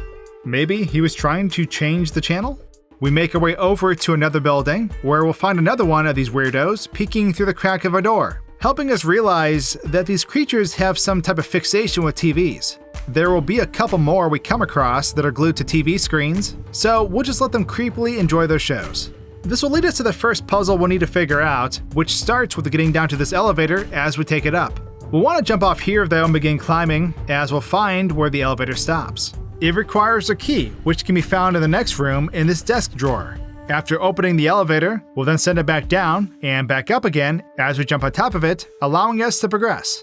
Going left from here, we can enter this vent, which will lead to another glitching remains we can collect. But ultimately we'll want to head this way, where we'll find ourselves with quite the view. Stopping here though, let's go back and take a closer look at everything we just went through. Starting off, if we zoom out, you'll see that not much is loaded in at this point, but we can see what I believe is the tower that we had just seen prior to coming back. Changing the view, we'll see this cool formation of clouds that surrounds the tower, which is quite a ways up here. We can find a little orange ball up here, which is the light we'd normally be seeing from here.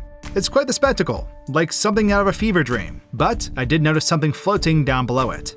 Going in for a closer look, you'll see that it's a portrait of a droopy face, making for a random find, which is all I came across as I explored out here.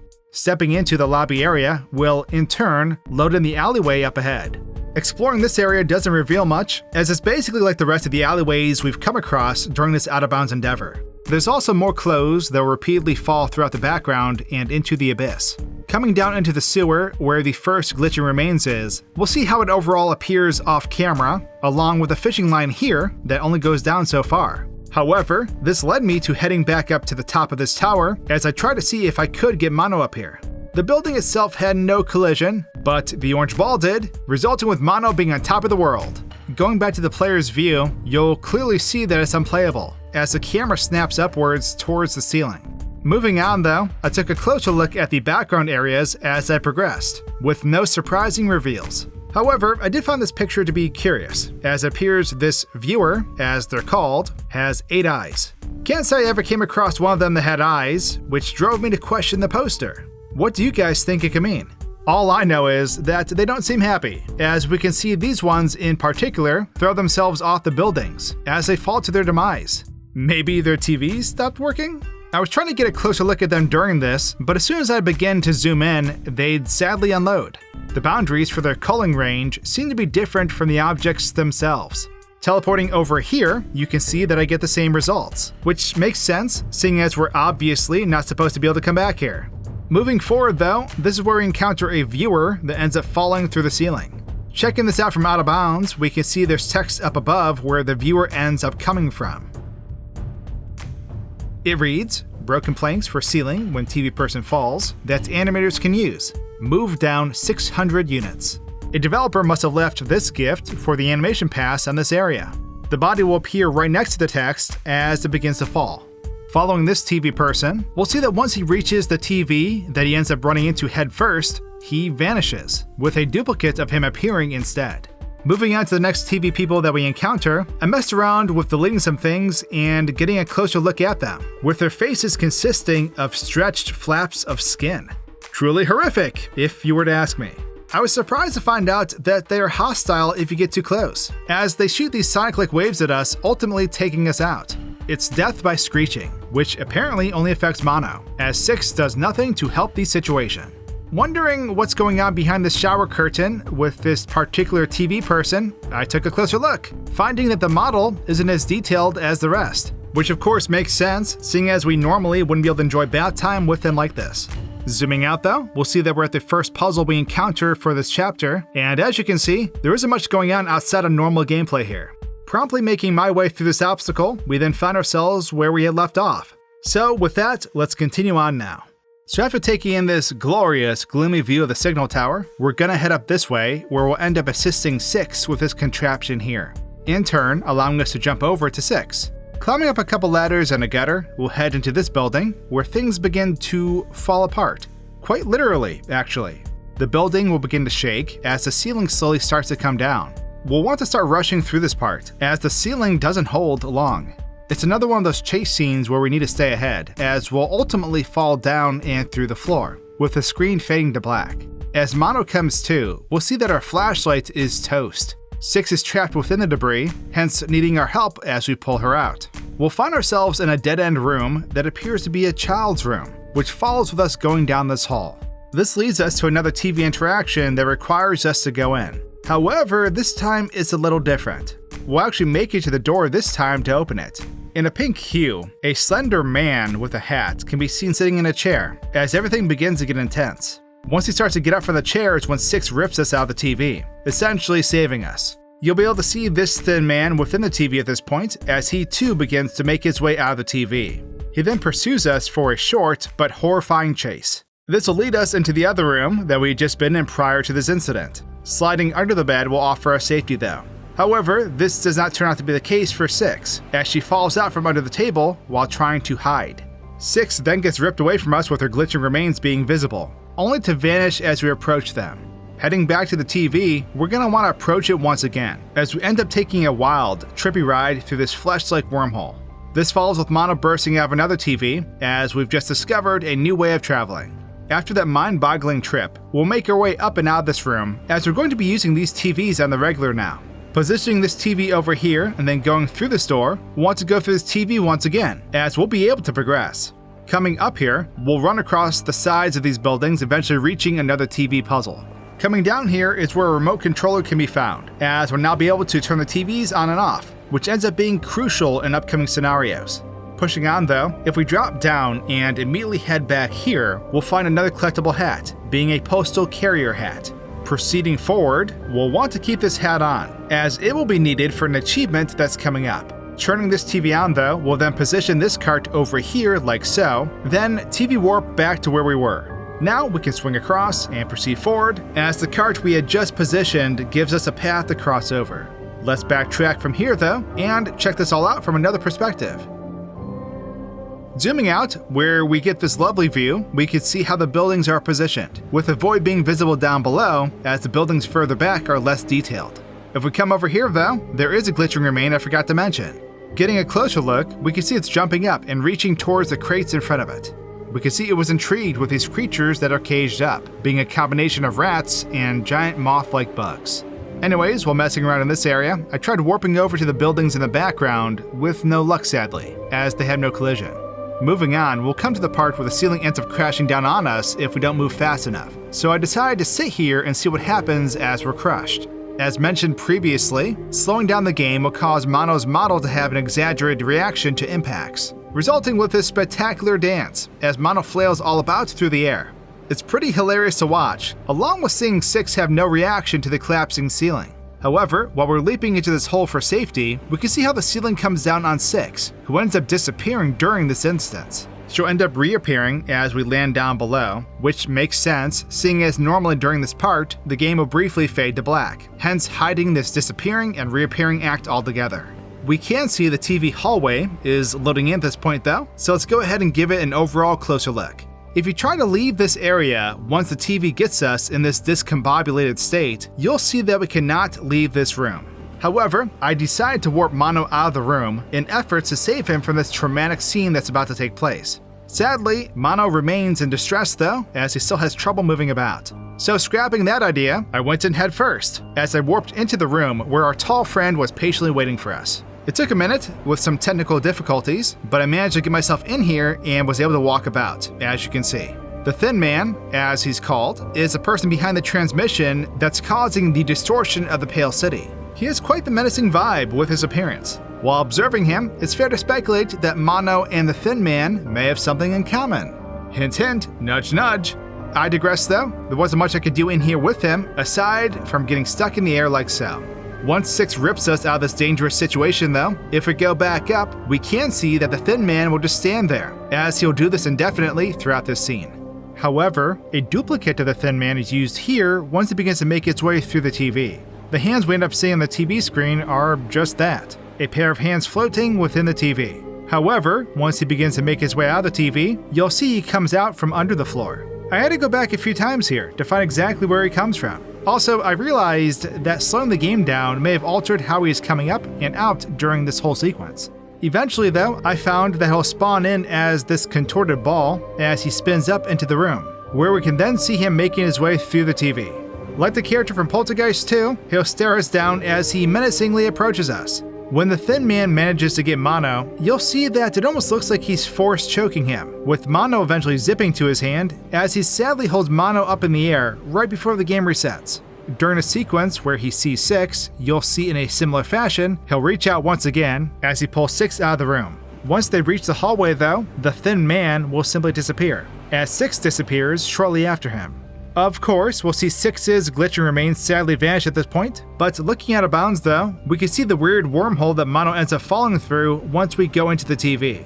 During this trippy scene, I sadly could not break off camera during this scene to get another perspective though. It was interesting to watch in slow motion however. So now that we're in this new area, I zoomed out and found that we are actually quite far from where we just were, as all that remains down here is the flesh tunnel. Yes, I know what I just said. I was able to take the camera through it this time, but as you can see, it's not quite the same as when Mono goes through it. But here it is. Moving on though, we're not going to have to take a couple TV trips to progress at this point. Getting a closer look at this TV teleportation, you'll see Mono as he clips through and into the TV, where he'll begin to contort within right before disappearing. And of course, as you may have guessed, he'll simply spawn within the following TV during this process. We've reached the part where we must move this cart to move on though. But instead, I simply instant transmission my way across as we now proceed forward as normal. Pushing on, we'll want to get up to this coat hanger and take it for a ride as we zip across and crash through this window. Entering the next room, we'll find a TV person that is glued to a TV. Luckily, this will allow us to pass by the viewer with no issue. Walking through this kitchen and onto this small balcony, there's a TV hanging here that we'll want to turn on. Once doing this, we'll want to make our way back to where the TV person is and hide behind this chair. Turning off the TV that the viewer is glued to will upset her, as she proceeds to the other one hanging outside, since we had turned it on. Now we can use this one to teleport over to the hanging one. We'll then climb our way up here as we make it up to, yet again, another TV person. However, turning this TV on and the other one off will cause a TV person to rush over to the one that's on, as he plummets to his death. Now the way is clear, as we'll make our way across. From here, we'll run across some more rooftops, as we'll eventually zip down and into a quite morbid scene. I'm not going to pretend I know what's going on here, but it appears that the signal tower has a bunch of these TV people in a trance, which is causing them to, well, leap off the building. One by one, we can observe these poor individuals plunge downward.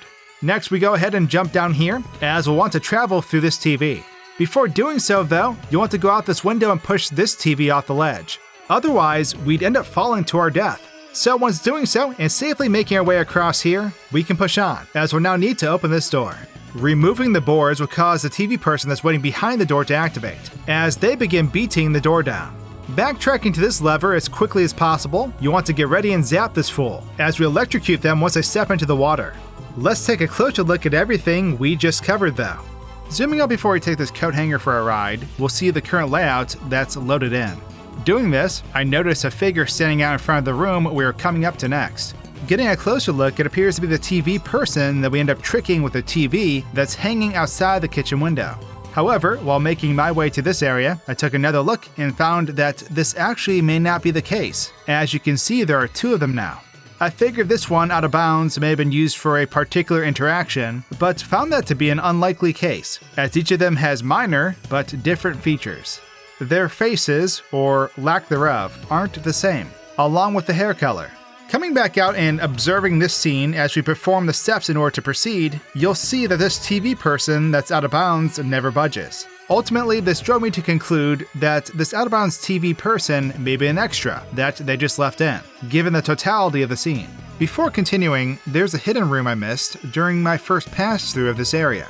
If you climb out the window you just came through, you can enter another window farther back. And for you lore enthusiasts, this one is pretty cool. It appears to be the ladies' room from Little Nightmares 1. Possibly just before she left to go into the mall again, given the photos on the wall. We can find her picture on the dresser, alongside photos of guests in the mall itself. There's also a porcelain doll on the ground too, alongside where a glitching remain is. We can see she has packed up a suitcase, and can even see a very suspicious looking brochure of sorts has been shoved through her door. The mail has a sinister stamp as well. Outside the room, we can still see the walls consist of white boxing, as the materials feature the grid-like pattern that's common to see. There's old food still in the fridge that isn't fully rotten, so it really makes you wonder how long she has been gone, if at all at the moment. Let's resume our route though. So moving on, I made my way to this fella, who is also enjoying some TV time. When making this fool obsessively rush over to the other TV, he dooms himself. If we follow him down though, we'll see that he bangs against this rooftop, almost disappearing immediately after. At this point, I decide to see if the TV we just used could be used again, seeing that we destroyed this particular one in the process. Teleporting over, I quickly realized that no, we cannot, which makes sense. We're now coming up to the morbid scene where all the TV people are in a trance with a signal tower as they practice their diving skills. To my surprise, I didn't realize that there were 11 of these individuals out here, as you can see. All of these viewers out here are the same model too. I figured it was safe to assume that these guys simply disappear when they fall off the buildings, but that's not the case. They'll fall, but only so far down, where they then freeze in midair. It's pretty funny looking to observe, overall making for a bizarre scene. Moving on and down below, I noticed a red cube out here, which I believe is implemented for the red glow we see within the TV. I decide to reset here though, as I plunge to my death. Doing this resets the poor individuals we just got done observing. So I warped my way back up here and then tried to see if I could interact with them, seeing as they had remained standing and had not walked off the building. They are completely unaware of Mono's existence, as I try my hardest to get their attention. Anyways, I prepared to carry on through these TVs. Slowing the game down and zooming in as we make our way through these TVs, we'll be able to get a closer look at the images that flash on the screen while doing so. From what I gathered, it's multiple images of instances Mono and Six have gone through, including shots of the two of them, the Thin Man, the Signal Tower, and the TV people too. This spits us over into the window though, where we encounter the TV person that we end up electrocuting. Zooming out, we'll see the big open area we just went through is now unloaded. But it's time to end this fool that's clearly struggling with this door. I realized I haven't tried the Ant-Man approach with the TV people yet, so I went ahead and became a tiny mono. Unsurprisingly, this ends up not working, as he comes up and blasts us with his sonic waves, which can't be seen here due to the view mode I'm currently in. Messing around here, this is when I discovered a duplicate model of the TV person up in the ceiling, laying there in his deceased position. I try going up there to see if anything occurs, which ends up being uneventful though. So with that, I went ahead and shocked this guy as I observed the duplicate up above, with no apparent interaction between the two. Perhaps this copy is used to replace the one down below after the animation is finished, or is used when a save is reloaded, and the game needs to keep this guy in a dead state. Getting a closer look as we give Mono a death by electrocution, we'll see sparks pop off him as he eventually falls over. I was hoping for some wild physics to take place, like with Mono's previous slow motion deaths, but that wasn't the case here.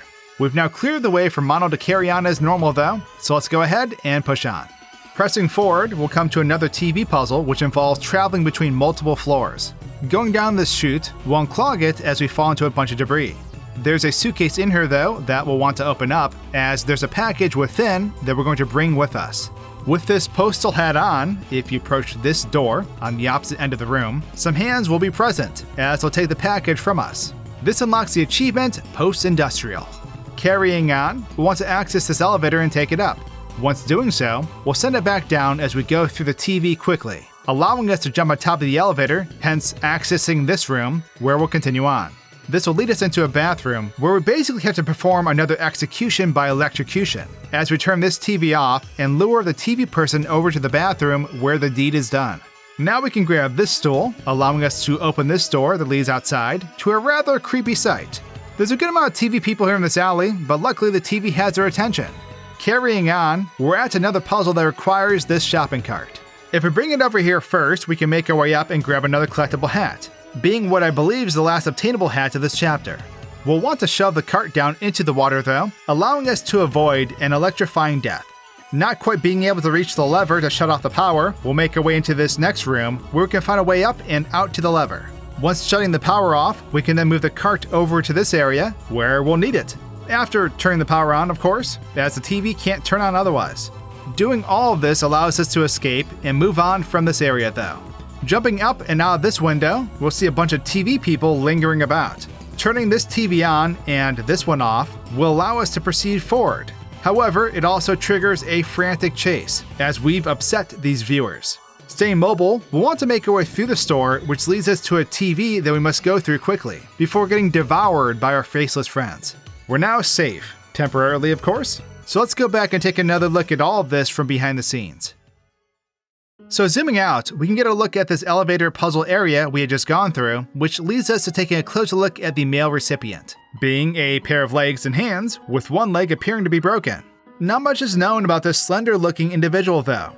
One theory is that they are not heavily afflicted by the televisions of the Pale City as the TV people are, and are instead focused on their duties within the mailroom. Similarly to how residents like the doctor and the teacher are primarily occupied within their own facilities. Regardless, this seems to be an overall sad job, if I say so myself. We can see once they take the package, it'll soon disappear as it leaves the player's normal view. I continued on with my out-of-bounds exploration throughout this particular area though, with not much else going on. Pushing forward into this bathroom scene, if we zoom out, we'll see the present layout that is loaded in, with the alleyway just up ahead. So I make quick work of this particular viewer and head outside. Having this different view, we can actually get a better look at this TV that all these TV people are gazing at. Normally, it's so bright, as you cannot see the screen, and getting too close is fatal. Oops. However, most of you familiar with the game may recognize what they're observing on the screen, as it's an area within the signal tower, which we will eventually venture through once reaching the final chapter of this game. Anyways, I warp past the shopping cart because nothing interesting happens here. We've now reached a bunch of these viewers though, in which we'll be running from in a few moments. First, I took a closer look back here, as there are quite a few of these viewers out here. Warping Mono back here shows that they are dormant and will not attack us. Being back here ended up causing the two up by the TV to disappear though, so I went ahead and came back as I destroyed the fence. Sadly, this doesn't change anything other than our view of them. This prompted me to take out the glass and make my way into the shop instead of using the TV, which gave me the impression that I could walk through here freely. With that said, it sorta works, as there are only two viewers trying to pursue me, who can't seem to make their way inside. So I make my way into the next room, where, to my surprise, I'm ambushed, as they immediately take me out. Doing this sequence again, some of them end up being able to make it inside, but I keep my distance with teleportation, which reveals why I died so quickly before. Once entering the next area, you'll see that they'll unload and reload back in, being that much closer. In a similar fashion, I warp further into this chase, as we can see that they'll once again unload and reload back in for the next portion of the chase. In an attempt to further break this chase, I warped up into the ceiling, resulting with them standing around in confusion. Seeing this, curiosity led me to warping back to the beginning of this chase to see what happens. I thought they'd do a 180 and come back for me, but to my surprise, they were all back outside, with the whole store being vacant, as you can see. So I proceeded to casually walk through the store with zero worries. Mistakes were made though, as I didn't anticipate the shelf that I knocked over during the chase having a death barrier in it, which killed me as soon as I entered it. Coming back, I tried to see if simply being up here would be safe as the chase took place, which resulted with this TV person coming up and scoping me from below with its sonic waves. Glorious. It was fun while it lasted, but it is time to move on though. Going through this TV, we can see that it teleports us quite far from where we were, making for quite the jump in distance. But let's move on to the next section now. So moving on leads us to another TV encounter. 6 will appear on the screen as she's trapped and trying to break out. Interacting with her, Mono will attempt to pull her out, but it doesn't last long, because the Thin Man ends up grabbing her and ripping her out of her grasp. He then comes for us. We need to grab this axe and break this door. Escaping this static nightmare, we'll find ourselves being stalked by him as we creep our way through this area. This will lead us to a stool we need to use to get out a window. As we're doing this, you'll see the Thin Man is horrifically approaching us in the background as he glitches his way through the hall. Escaping, we'll find ourselves sliding down into an abandoned train cart where we'll have temporary safety. This doesn't last long though, because when we jump into this following cart, we'll have the Thin Man hot on our tail as we once again run for our life. With patience and accurate jumps, we'll venture through this train with no room for mistakes. We'll make it to this lever and pull it, detaching the carts as we make our escape. This follows with an intense train ride that eventually ends with a hard crash that honestly should have killed Mono. Disoriented, Mono will get up and we'll want to backtrack. We'll come across more glitching remains of 6 as we'll want to follow her. It's fair to speculate at this point that all the glitching remains we've collected throughout this game were definitely snatched up by the Thin Man. This will lead us up and out onto the street, where we'll have this intense final encounter with the Thin Man. It turns into a duel in which we'll need to fight off the Thin Man's attempts at grabbing us. After successfully doing this a few times, the Thin Man will succumb to our attacks as he eventually disintegrates into the air. After defeating him, it's as if Mono has developed abilities beyond comprehension. He pulls the signal tower towards himself, making for a pretty wild scene. A door to the tower will open with a pink glow within as we proceed forward, with the chapter concluding. So back where we observe 6 trapped in the TV, if we change the view, we can get a better look at 6 during this scene. The Thin Man can be found behind her, who is almost contorted into a ball, with his legs clipping to the floor. His ankles appear to be in great pain, as we can see they're all twisted up. Overall, it just doesn't look like a pleasant time for the Thin Man. We can watch when he pulls 6 through the TV, as both him and 6 disappear within. However, another model of the Thin Man will spawn in with his head cut off, as his legs dangle through the floor as well. It's fair to speculate that they masked the model here near the top of the TV so that the player wouldn't see the Thin Man's head poking out the top. It sort of glitched out for me here in slow motion, but he basically comes out as he has in the previous TV scenes. Deciding to play games with him, I warped back from where we came to see how he'd react. He simply clips through the door we normally would have went through, continuing his pursuit as he comes to a stop walking in place. Coming back and going into this room with him, the door gave me a minor jump scare, realizing it's triggered by Mono's position, and not the Thin Man. My way is blocked though, so I warped by him and moved on, as he remained walking in place here. Normally, he'll disappear right here. We can't find him up here though, waiting for us to progress. He looks so peaceful. Typically he'll walk around up here and just disappear, as he'll reappear when looking down in the floor. I brought Mono up here to see if he'd react, but he didn't, as he continued his patrol through this room. However, after reappearing, if we get too close, whether we're up here or down below, it's lights out for Mono. The following area where he comes for us down this hall, we can see him menacingly waiting behind the door. It's almost as if he knows exactly what we're going to do, like he's done this before. Hint hint, nudge nudge. Warping back here though, we can trick him as he once again ends up walking in place. He clearly knows where we are though, as you can see. In another instance, I warped up to the window instead of using the stool, making for a quicker escape. But because I did this, he reacts just as quickly, as he streams down the hall once I tear off this board. He will disappear here as we progress, but we can once again find him waiting in the train, where he'll end up pursuing us again. Zooming out, we can get an overall view of this whole area. However, it's time to mess around with this dreaded old man once more. So as he began to chase me, I got behind him again, to see if he perhaps would wise up to my antics. We can see that he's trying to look at us, but continues his walk anyway. Clipping through a train door and approaching the part where we'd normally detach the train, he pulls a fast one as he glitches his way back to where I am, ultimately taking me out. Clearly, he isn't playing around anymore. However, I did end up warping ahead to get a jump on him as I detached the train cart with him being way behind, as you can see.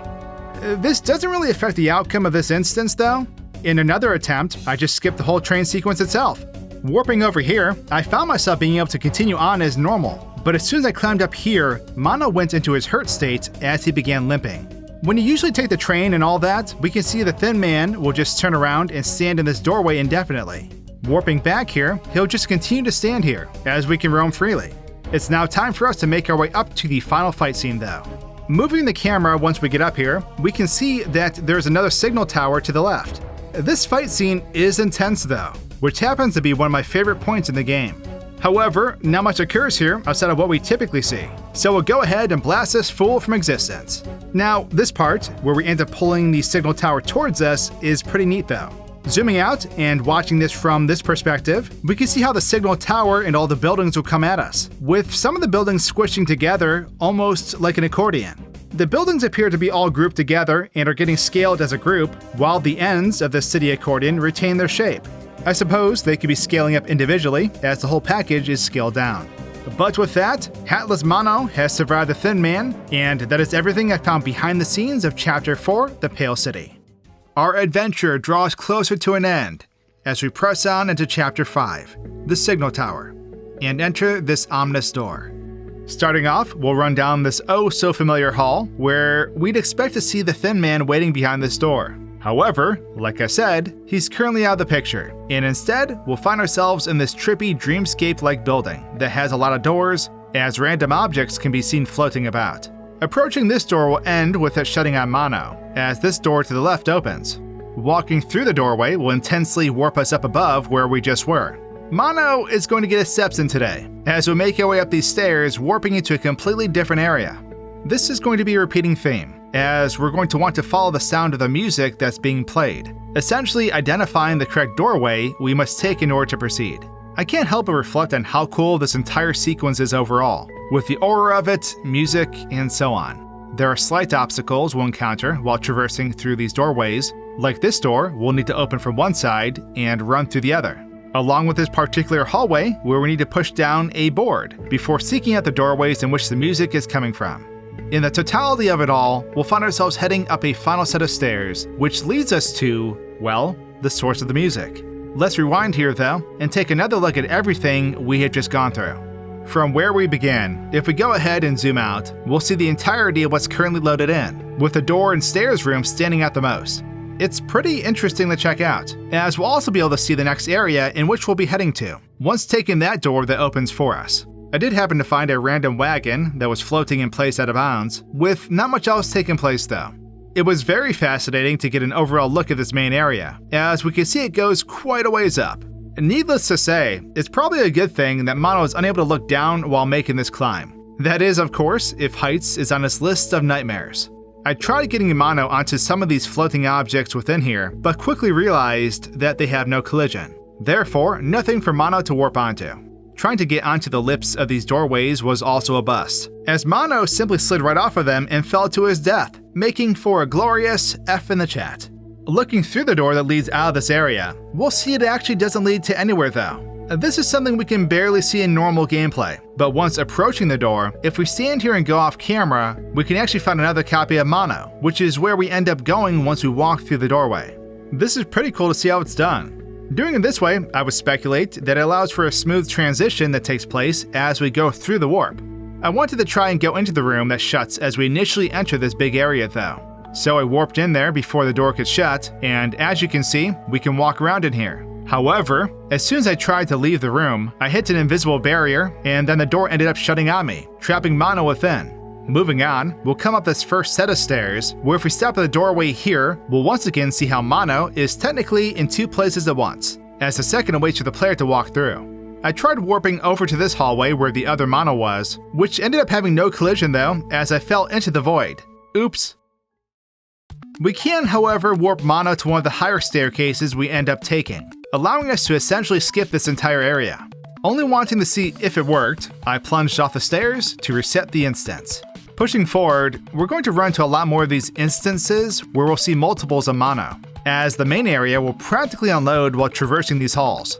So I continued on, as we of course have to follow the music, because if we don't, you'll see the game's waiting to warp us back for choosing the wrong path.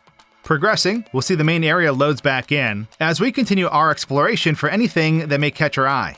Unfortunately, this is a very repetitive section as we slowly climb up the stairs. I did decide to give Mono a mushroom power-up at one point, to see how the game would react to Big Boy Mono. You'll see I can't even push down the board here, which is due to my size. However, the game is not a fan of Mono being big as we traverse through the doors. I'm not sure what happened, but while doing this, the game just sort of deleted me as the death music queued up and restarted the instance. It was cool to check out this picture in the hall though, as it's a taste of things to come, being a picture of Six in her monstrous form. With that said, let's carry on with the next section. Speaking of Six and the horrific form she's taken, this is where we'll first encounter her. As you can see, Six isn't doing so hot, being much larger than normal and contorted. Yelling to her will get her to come towards us, as she'll then sit in the middle of the room. This will then allow us to grab the conveniently placed sledgehammer that she was on top of, as we take a big swing at the music box. This ultimately blasts Mono into a dark area where we will temporarily see him sitting, as he'll eventually come to being snapped back into the room where Six is. The room is now falling apart from the blast though, and we need to run. Six will then begin horrifically chasing us, as we'll need to use a door portal to keep ahead of her. Narrowly escaping her, we'll make our way into this next room where, well, she isn't letting up, as she'll make her way in, entering from the background. Frustratingly unable to find us, she'll then exit the room to continue her search for us. After taking the portal doorway, we'll see her pushing forward, as we'll want to avoid following her. So we'll get this axe and break the door, only to find ourselves face to face with her once again though. We're now tasked with having to hit the music box again. Doing this, we'll have to distract her with shouts, as we utilize the door portals. Hitting the music box this time brings us back to this empty dark area, where we were briefly just a little bit ago. Coming to, we'll eventually encounter a door with an axe in it. As you may have guessed, this is where we need to go, as it will bring us back for another round with Six. Doing the same thing as last time, we'll distract her and strike the music box once it's unprotected. Deja vu sets in as we're back here again, where we'll have to find the door with the axe again, which yes, brings us back to Six for round 3. The layout slightly changes, but we basically have to do the same thing to progress. This final strike we make on the music box will follow with Mono eventually coming to, as the room is now in ruins and Six has, well, she's seen better days. Retrieving the axe once again, we'll shout at her to clear the way as we strike the music box. It appears something is working as we do this, given that Six has visibly gotten smaller. One last strike to the box will darken the room though, as we'll eventually see that Six is back to her normal form now. We're about to endure the collapse of this place, but with all that back and forth, let's now go back and see how this all transpires from another perspective. Zooming out, once we first encounter Six, we'll be able to see the layout during this part, with there being a large area above us. We will come back to this area shortly. Coming back down here, we'll be able to see some text that's above our current location. We can see some pictures in the background as well, which are curious and may tell a story in themselves, but I honestly couldn't help creeping myself out as I got a closer look at these dolls that are in here. Gloriously terrifying. However, this text above the room that I mentioned before reads, "Room is now 200 units shorter, but not the warped room. It should be shorter too. But animations needs to be updated on 6 also then." We've seen texts like this before in previous chapters, which are basically instructions left over for other game designers. We normally don't get a good look at Six's face while she's in this monstrous form, so getting a closer look at her, we'll see that she in fact doesn't have a face. It's just a blank slate with a bunch of hair coming out of it. This of course makes sense, Why put the work in to create a face for this model when no one's ever gonna see it? Anyway, getting an overall look at 6, I sort of can't blame her for the decisions she ends up making throughout the rest of this chapter, given the amount of pain she must be enduring. Once we hit the music box for the first time though, a lot takes place here. As the area we came from unloads, we'll see another area loaded in for the next sequence of events, along with another model of 6. This is occurring while we're normally observing the large, dark, open area. Coming back down to where we initially hit the music box though, we'll find this particular model of 6 is all twisted up and knocked out, as she's clipping through the back wall. Normally at this point, we'll warp back to where we'll need to begin running from this other model of 6. If we zoom out and come back to the original 6 we encountered though, we'll see that she snaps back to her music box, as she'll then just linger here. Thinking I froze time, it turns out I was actually running the game fairly slowly. So when I came back to check out Mono, well, he got slapped by 6. Real hard. Just look at him go! I guess this is 6's way of getting back at us, seeing as Mono is semi-responsible for her mutation. But I digress. In short, we're actually dealing with 2 6s during this entire encounter. At least, that's what I thought. Until I came down here only to discover a third model of 6 laying dormant. I want to say this is a model that comes into play when she's chasing us, but I was never able to see that transpire, so I can only speculate. We can also find the music box down here floating on its side as it's visibly playing, which is curious. However, teleporting back down to the initial 6 we encounter shows that she's completely inactive, as I'm able to wander about this room with no real danger. Although, I was more interested to see how the 6 that ends up chasing us reacts when I warp behind her during the chase. Right as I got behind her, you'll see her legs stretch as she pushes on with the chase. She'll progress normally, but once she gets to here, where we normally lose sight of her, we can see her show off her skills in contortion. She'll begin to clip through the wall as she twists within it. This follows with some more stretching of her model, which could explain her constant screams of pain. Joking aside, the model then quickly slides back through another wall where she'll hold her position. This may not normally occur this way, seeing as we warped behind her during the chase, but I'm not entirely sure. Unaware of where it came from, I found another model of 6 hanging out in this hall we normally run through, so I took back control of Mono to investigate. Getting over here as a player, you can clearly see it's an odd sight, as she'll just remain here until we progress. We can't be harmed either. Jumping into the next room though, you'll see that there's yet again another 6 up ahead, and the one behind us ends up unloading. With that happening, the contorted model back behind the wall will then make her entrance through the background. It's pretty wild to see how all this transpires. Once she's done looking for us though, she'll do this creepy slide through the hall and into the next area, where she'll eventually unload. The other 6 will then activate and start going down the hall and into the doorway, where she'll freeze momentarily as she waits for the player to progress. When she does go into this room though, she'll just freeze into position, where she'll remain alongside a music box. Zooming out, we'll see that the next room is already loaded in, but 6 is not. It's only until we break through this door that she'll load in here, which, if you are wondering, is another model of 6, as the other is still frozen up here. Getting in here though, we'll once again see how there are doubles of Mono to make this illusion with the door work. It's cool to see how this very same technique is used for 6 as well, when she attempts to attack us, reinforcing the optical illusion overall. Before taking out the music box though, if we zoom out, we'll see how the large room up above is loaded back in, where we're about to head to. So I went ahead and struck the music box, and as you can see, Mono will clip through the floor as it breaks, with 6 disappearing shortly after. This then triggers the next 6 encounter to load in right above where we just were. If we come over here though, this is where Mono is warped to. This area is especially interesting to see how it works. You can see how when the player walks about, the level will generate accordingly as they move. Our visibility is normally obstructed by darkness, which in turn creates another optical illusion, leading us to believe we keep running into the same door as we traverse through this area. Grabbing the axe, you'll see that it's synced up with the other axes as they fall out of the door. Even with picking up the axe, you'll see that we also pick up the other ones as well. Overall, having this view makes this section an even more trippy fever dream. However, coming back to 6 and striking your music box again basically transpires the same as it did before. Except this time, the doors in this big area are now floating above the ground. At first, I wasn't entirely sure why this was the case. Speculating though, I believe they did this so the player could walk around a bit longer before ultimately finding the door, as we'll see how they come down once we walk around for a bit. You'll also see how the next area we warp to is now loaded in. The axe we use here can be found right out in front of the area on top of a white box. This item will swap into gameplay as we grab the axe like so, given that it's no longer on the white box once grabbing it. The normal size 6 can also be found laying in here, along with the bigger one laying in the background, within the goop. It's clearly just not 6's day.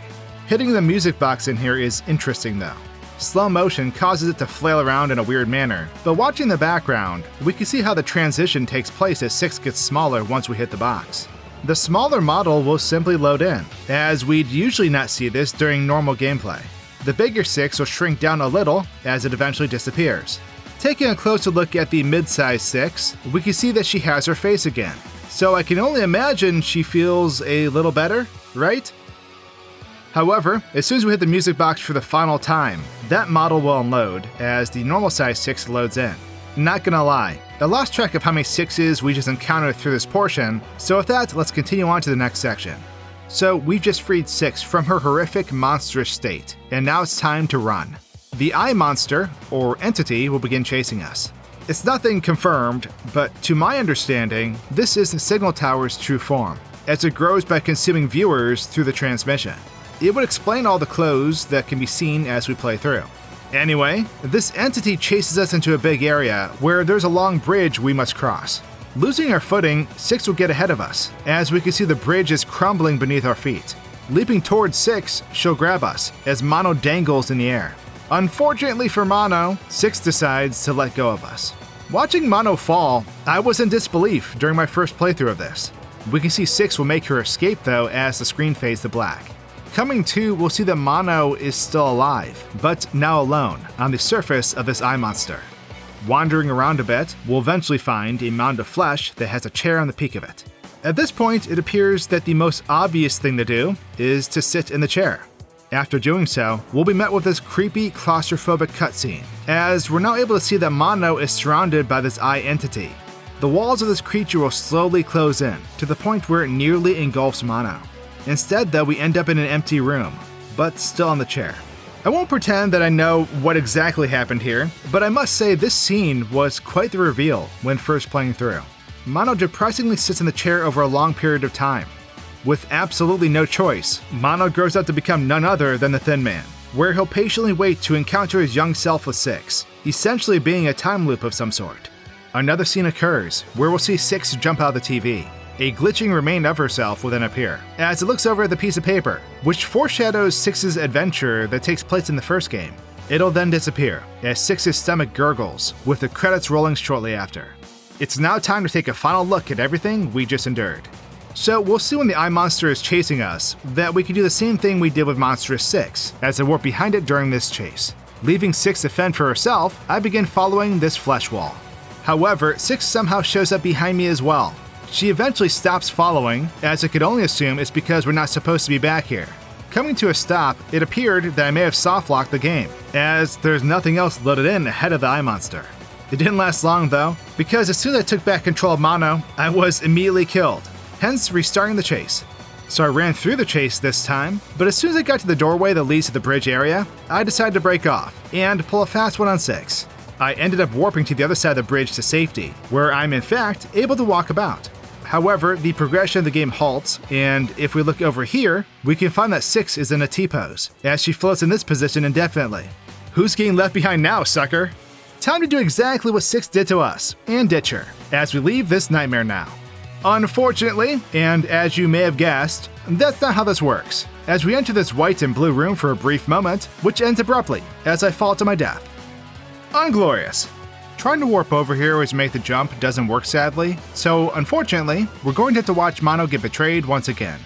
Truly, a heartbreaking moment for our boy Mono. I lost track of him when he fell through. However, we can watch 6 make her escape as she goes into the blue and white room. She'll eventually come to a stop within here, and will freeze in place indefinitely. Coming down here though, we'll find the big flesh area that Mono ends up in, which is where he is at this moment. We can also see next to it is the area in which we observe the whole growing old scene.